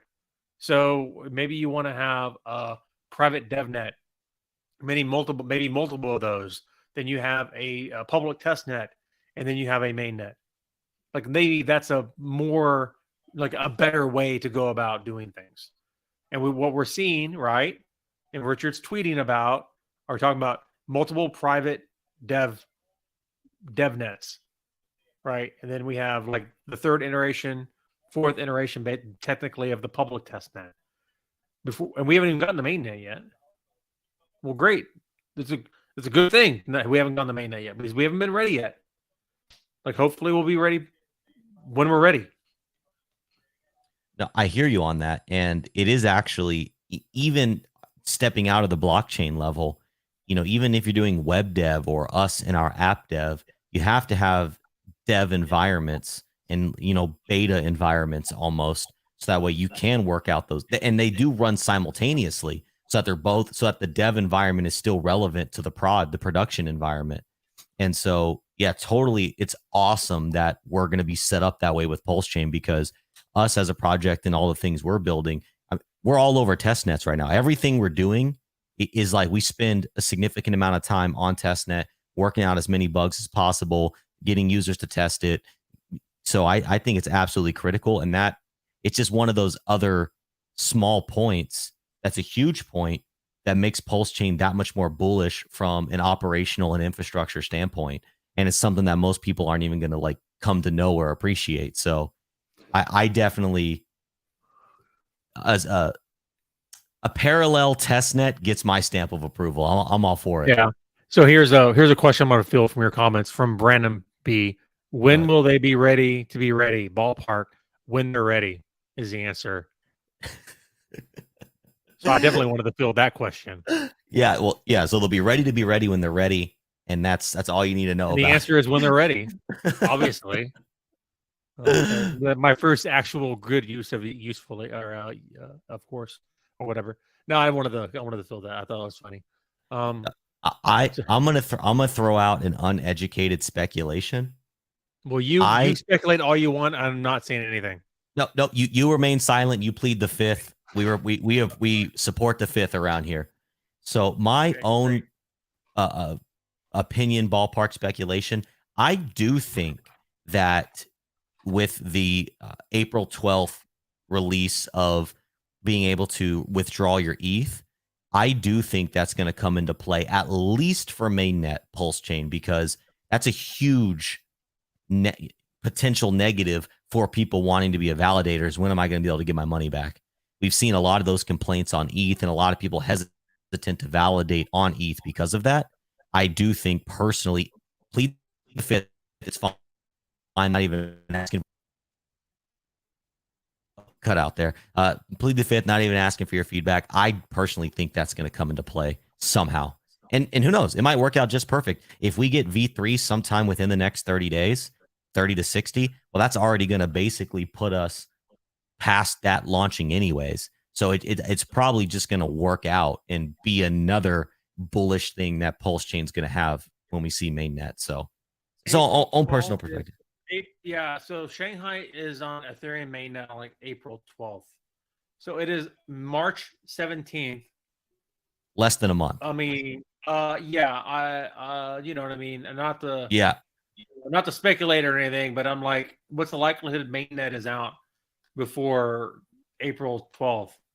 V3 testnet's not even out yet. Oh, so dude, exactly. And not that PulseChain testnet, it's been said many times, and I said this in the stream earlier, not waiting on that anyway, but mainnet happens after that hard fork, and then it's like whatever. So anyway, so if nothing else, that one talking point can go away, which will be very happy to hear, because I hate discussing it anyway, because it's been rebuffed by Brett but so many times already, and it keeps on coming up anyway. It's like the timing we're timing PulseChain to the bottom of the bear market. Okay. You mean the bottom that happened like 4 months ago, or a hypothetical one that may happen in the future? Right. It looks like we've been in the bear market forever. And we're still developing PulseChain testnet v3. So, we continue as a collective waiting for testnet. I am in that same camp with you. And I've kind of been a proponent of, I don't think that this is a timing the bottom of the market. Now, I actually was able to, I was in a Twitter space with Richard several months ago. I asked him that question directly. He confirmed it. Now, and when I even started sharing around that clip, people were like, oh, well, he's just saying that. It's like, okay, so you believe everything the man says, but this is the one thing you're going to be selective. That's what the craziest thing is. Like, no matter what he says, they're not going to believe it unless it fits their narrative. Exactly. So politicians do it constantly, right? Just ignore reality because my narrative is more important than reality to me. And so let's selective hearing, Yep. selective understanding. And so like they want that narrative to be like they need a reason that's not developer focused.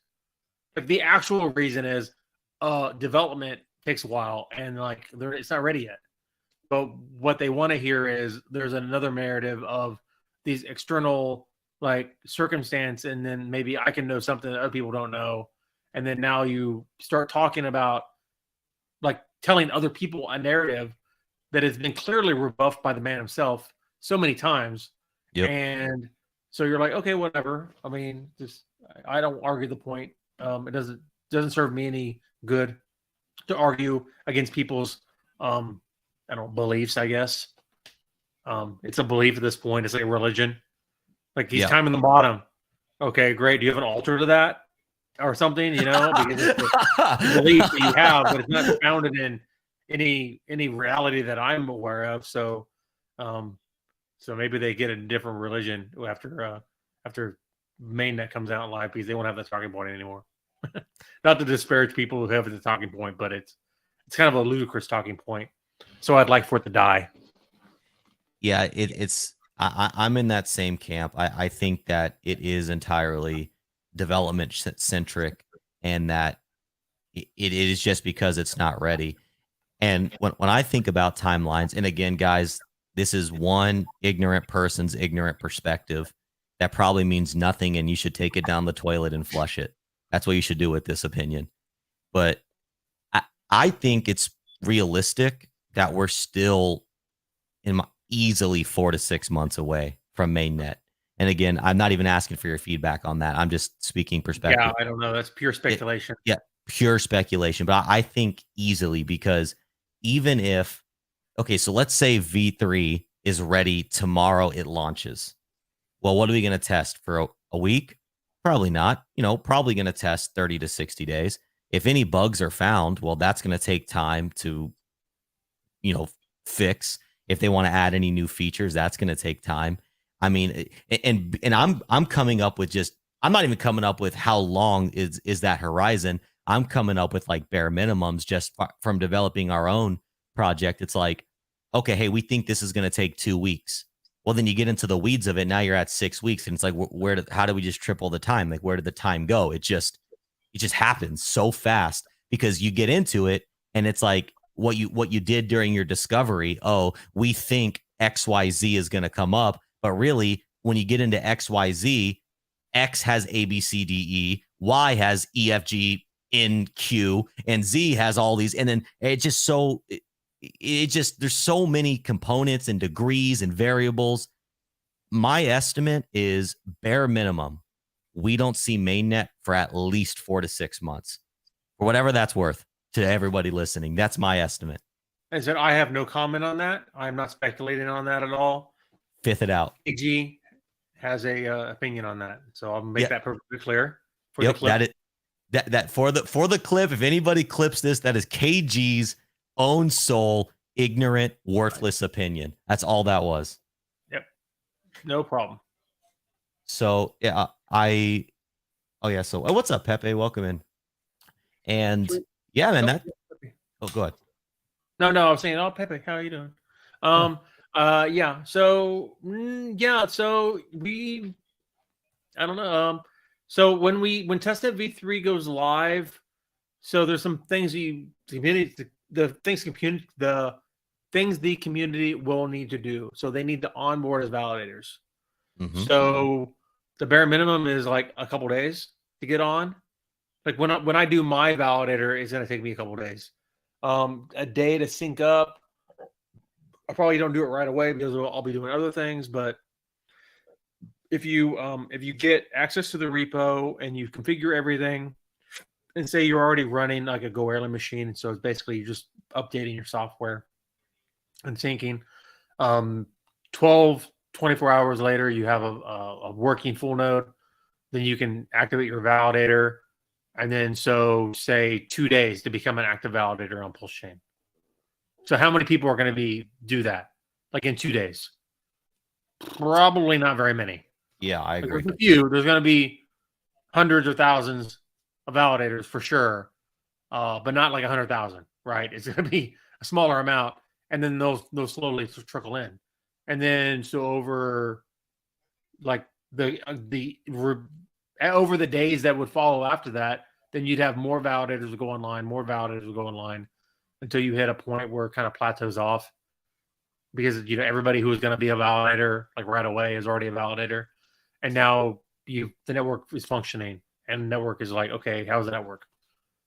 Like either it's running really well or they need to fix something. Probably working very well. And then there's a speculation part about like how long in that after the validators plateau and are mostly stable, how long would testnet v3 go? You can put that in the clip. I don't know. Hey, you didn't make any speculation. You're just asking questions. Yeah, you're just saying here's a thing that I know is going to happen. Technically speaking, validators going to come on within a day. They're going to go up, and then it's going to plateau out. And then at that point, I don't know. All right, that's fair. Yep. Fair. Yeah. No, I'm definitely gonna. There's nothing I can say about that. I'm definitely gonna connect with you, if, of course, after stream at some point, if you have time. I definitely want to be a validator myself. I definitely want to spin up some validators on behalf of the Internet Money Project. And I definitely want to encourage a community of validators and just learn from you, and then in turn turn around and spread that knowledge and education about how people can be validators themselves, A, from a passive income standpoint, but B, from a network security and decentralization standpoint. I'm all about it, all for it.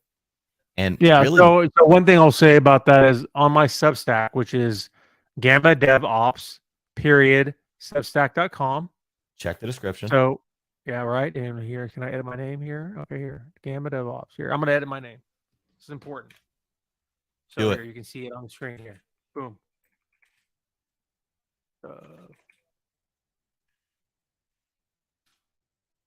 There it is. GammaDevOps, Substack.com. There, that's what I'll go by now on these streams. But you go to this link, and you have 5-part series on how to be a validator and go early, how to add SSH keys, how to do like some Linux stuff that you need to be a validator. There's a part 1 overview, which is half hour, 45 minutes, goes over all the basics of being a validator. A kind of rough overview. It's called overview video for a reason. It's an overview, right? It doesn't go into the weeds. It just goes like, hey, this is the basics. And then when PulseChain v3 goes out, I will spend time doing another 3-4 hour video, broken up, of course, half hour for 45 minutes each of like each client and how to configure them and everything. And that'll happen after v3 goes live. So I'll find some time and just I'll nug it out like a couple days in. Like probably when I'm doing my own validators, honestly, because that'd make the most sense. I can just do the video while I'm doing my own testnet validator and just knock that'd out be cool. Whatever, however that phrase is. 2 things with 1 stone. Kill 2 birds with 1 stone is the phrase. So I'll probably do that. I'll absolutely gonna do that. So you should go to there and you should like subscribe, at least the free tier, for get the notification when those videos are published, which would be like I would just publish them as they come out. So I'm not gonna draw it out, right? I just publish them, and then now they're free out into the world. And then obviously my Twitter, and then I'll be talking on Twitter Spaces about this. And I'm sure I'll be going on live streams to just commentary about it, but I'm not going to be doing a live stream. Here's how you configure a validator. No, that's what the Substack videos are for. And I'll make sure that it's like relevant content and I'm not all long-winded, kind of like rambling about whatever. Try and keep it, concise and to the point a little bit. So I have a Telegram group. It's a GammaDevOps chat in Telegram. So specific validator questions, specific Teller Oracle, Teller technology on PulseChain questions, which is, of course, what I said I'm branding that as until I have a name.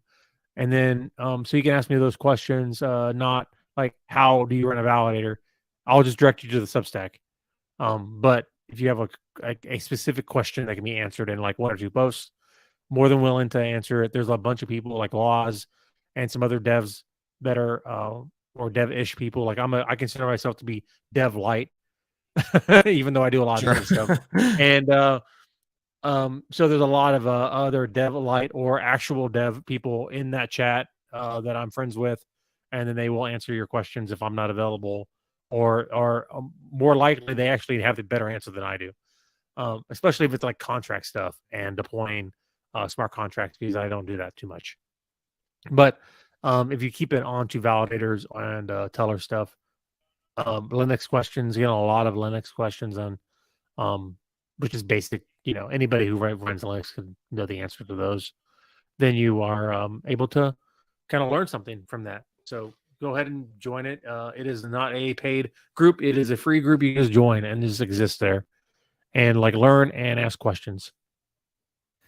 So Like I go went ahead. ahead while you were talking there. I subscribed to your Substack. I put out a tweet also. I shared the tweet here in the comments. So if you head Cool. over to the Internet Money Twitter, you can also get that. I shared it with our community as well. So looking forward to providing your content and education as a resource, because I think it's, again, very valuable, and I don't think there's enough people doing it. It's hard to know where to go to find the right question. So let me know how we can support you. Happy to spread the word. Yeah, great. Yeah, I'm very focused on what I do, so it's really easy for me. I'm not all over the place with what my content is. Um, and so it's kind of, if you focus, then you kind of like the people who care about that come together. So, like, I appreciate the tweets and stuff, and follow me on Twitter if you can. I hit like 3,300 Twitter followers, which I thought I'd never get. Um, Blowing up Gamma DevOps. yeah, I never thought that was ever gonna happen.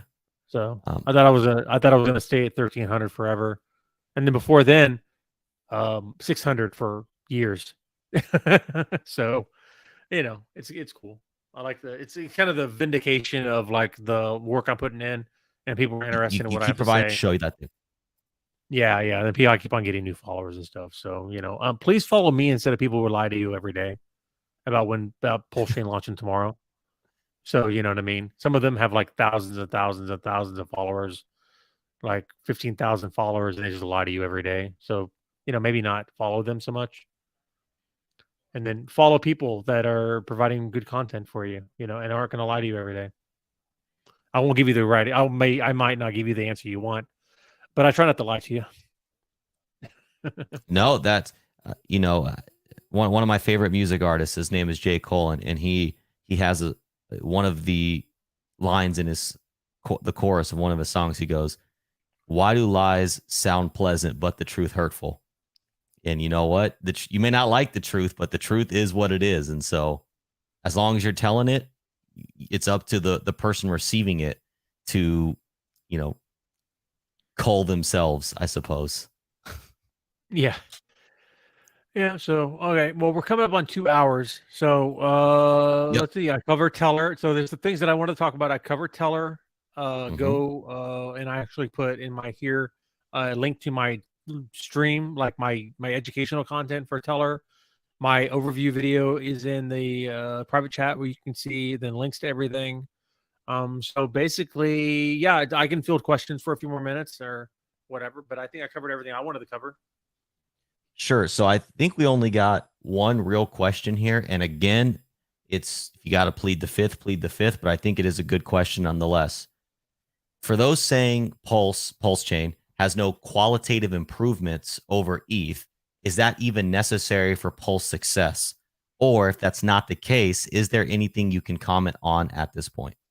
What I can say about that is PulseChain being the only current Ethereum post-merge alternative blockchain has value. There's a Mm-hmm. huge amount of value in there because we can take in all the new improvements on PulseChain, and all those other Ethereum forks can't. So they're stagnant. Like they just haven't died yet because they're old, right? So BSC, Polygon, they're going to live in their own way. They're not going to die. They're fine. I'm just saying they're not going to evolve in parallel to in parallel to Ethereum and take in the scaling solutions that Ethereum can take in. They're going to have to do their own development, and because they're diverged from mainnet Ethereum, they can't rely on the Ethereum developers to continue producing quality research, quality new features like they are now. Since PulseChain is going to be a fork of that, with the current post-merge Ethereum at that, with the two client system, the L2s that Ethereum can support, PulseChain can support. Of course, in this next bull market, PulseChain is going to be cheap, like very, very cheap relative to Ethereum. So Ethereum's going to be, $5,000 to do a swap. And then what is it, PulseChain? A few dollars max.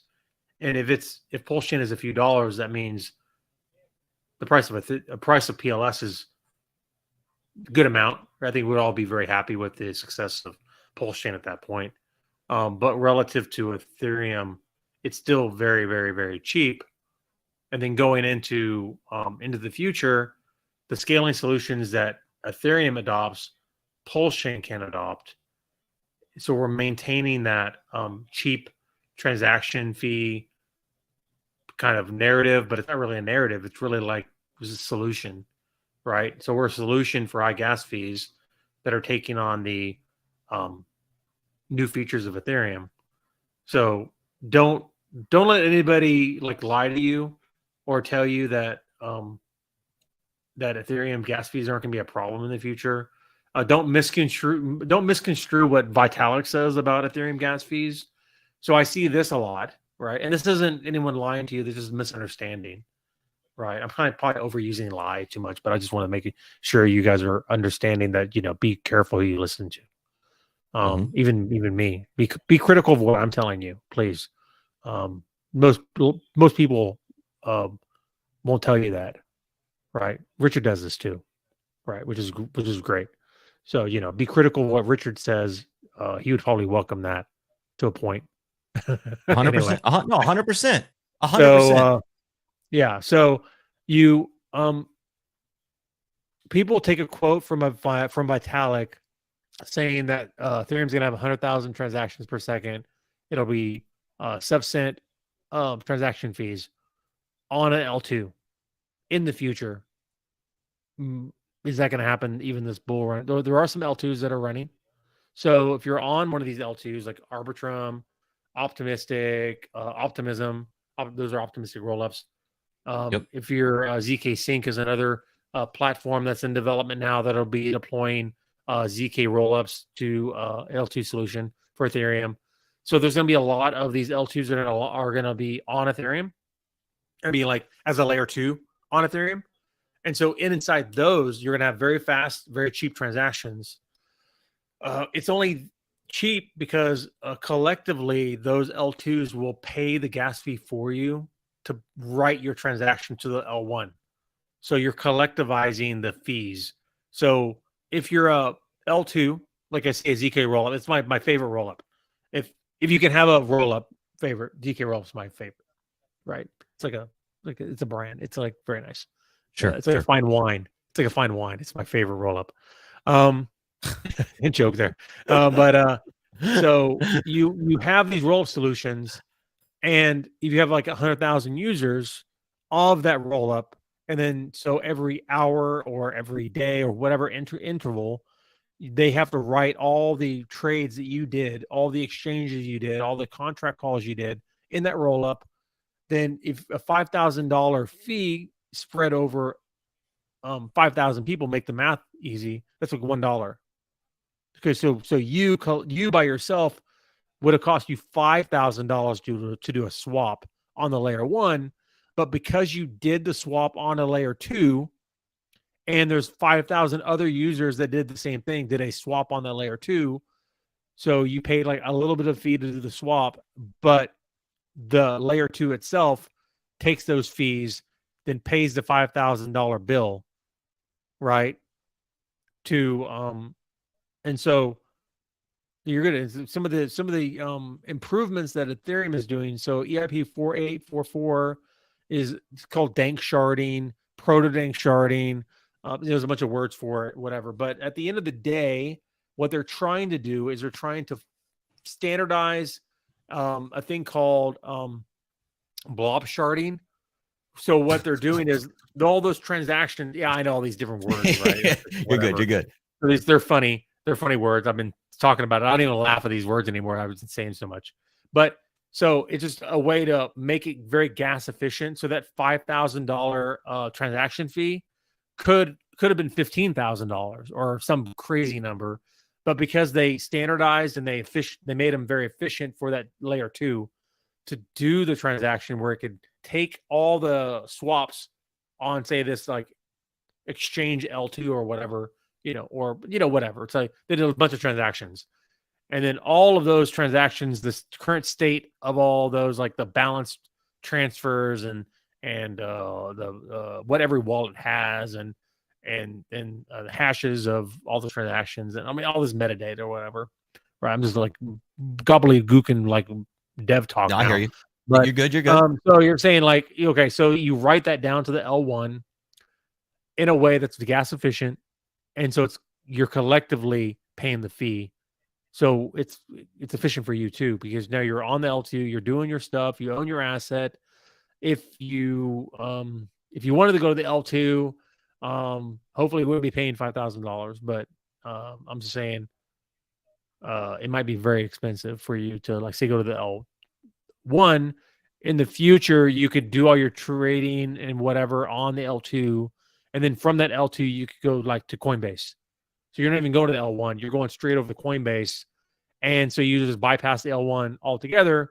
But because of the way the L2 is structured, it inherits the security of the L1, so all the validator pools and making sure that all the transactions are valid, so that you can't do a transaction and then exit to Coinbase and take all the money, and it turns out that your transaction was invalid, which is kind of like the root thing, right? The security means, okay, make sure that when you do a transaction, it's actually a valid transaction, right?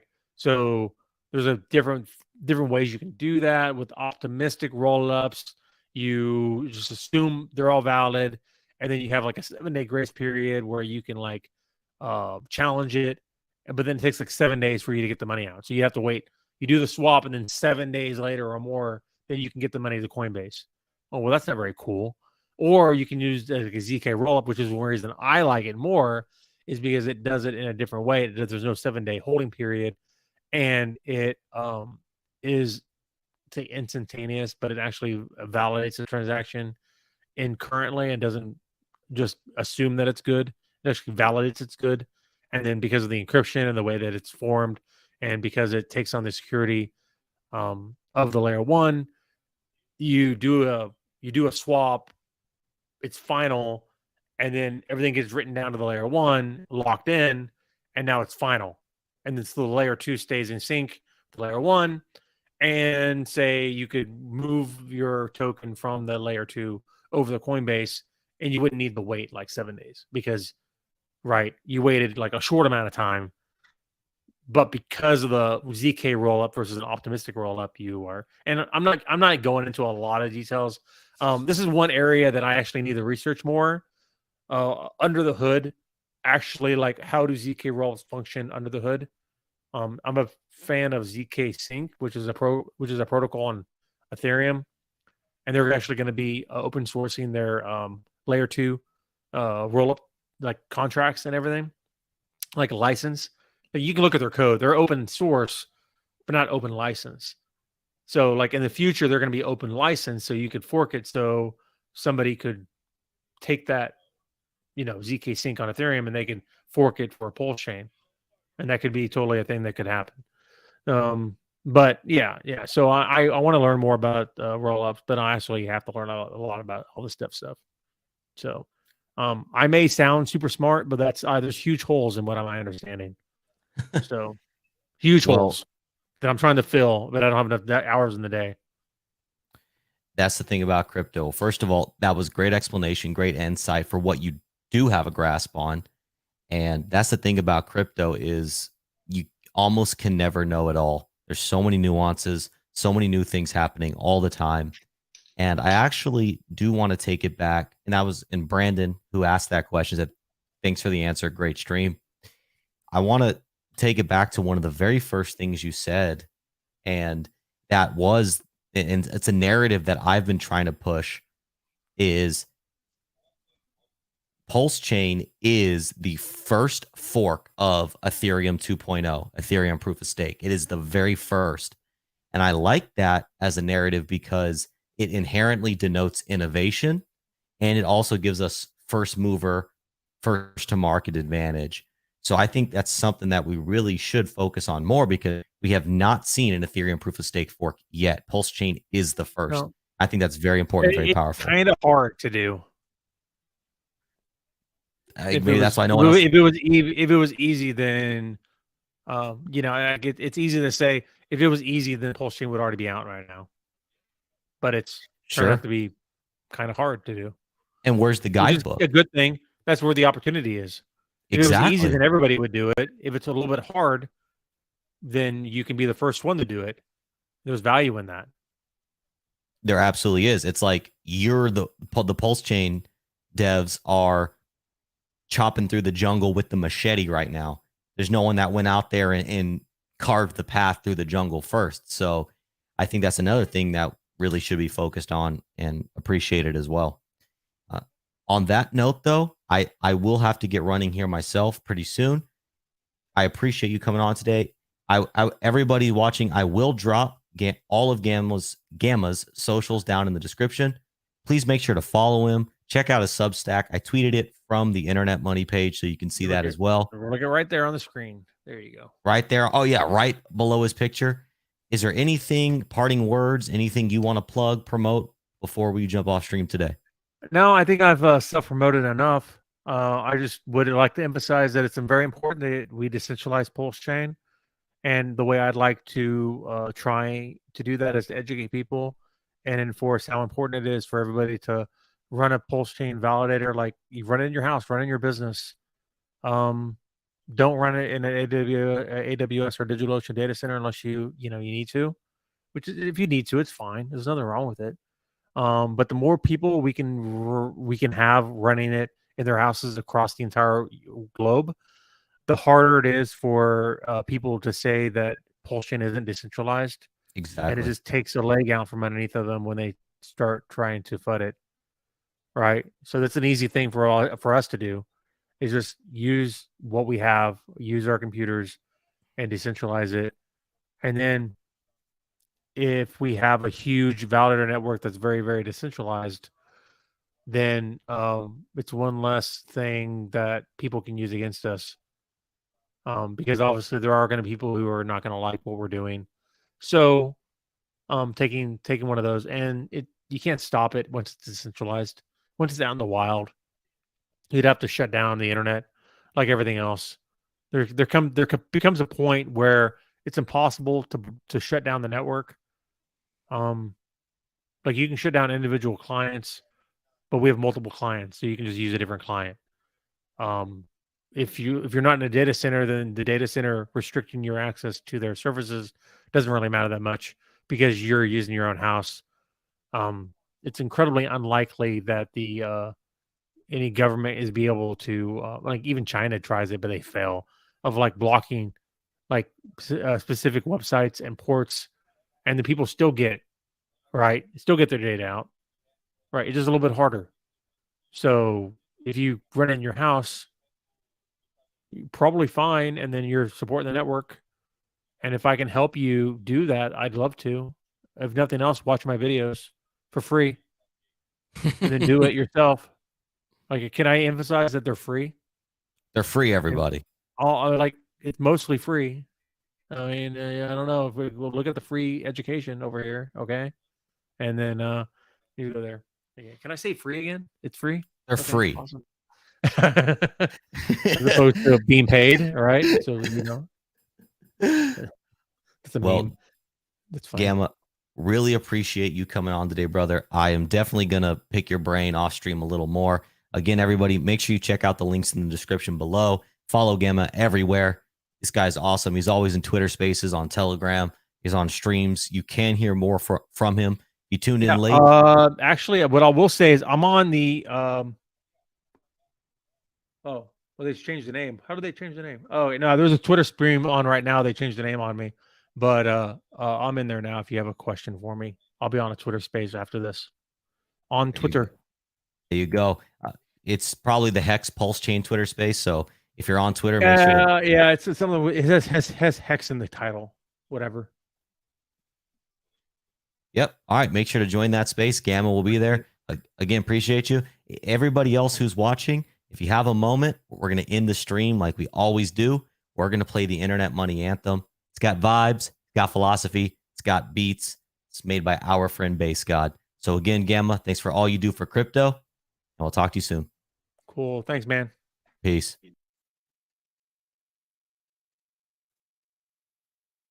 Have a good day, everybody. What is cryptocurrency?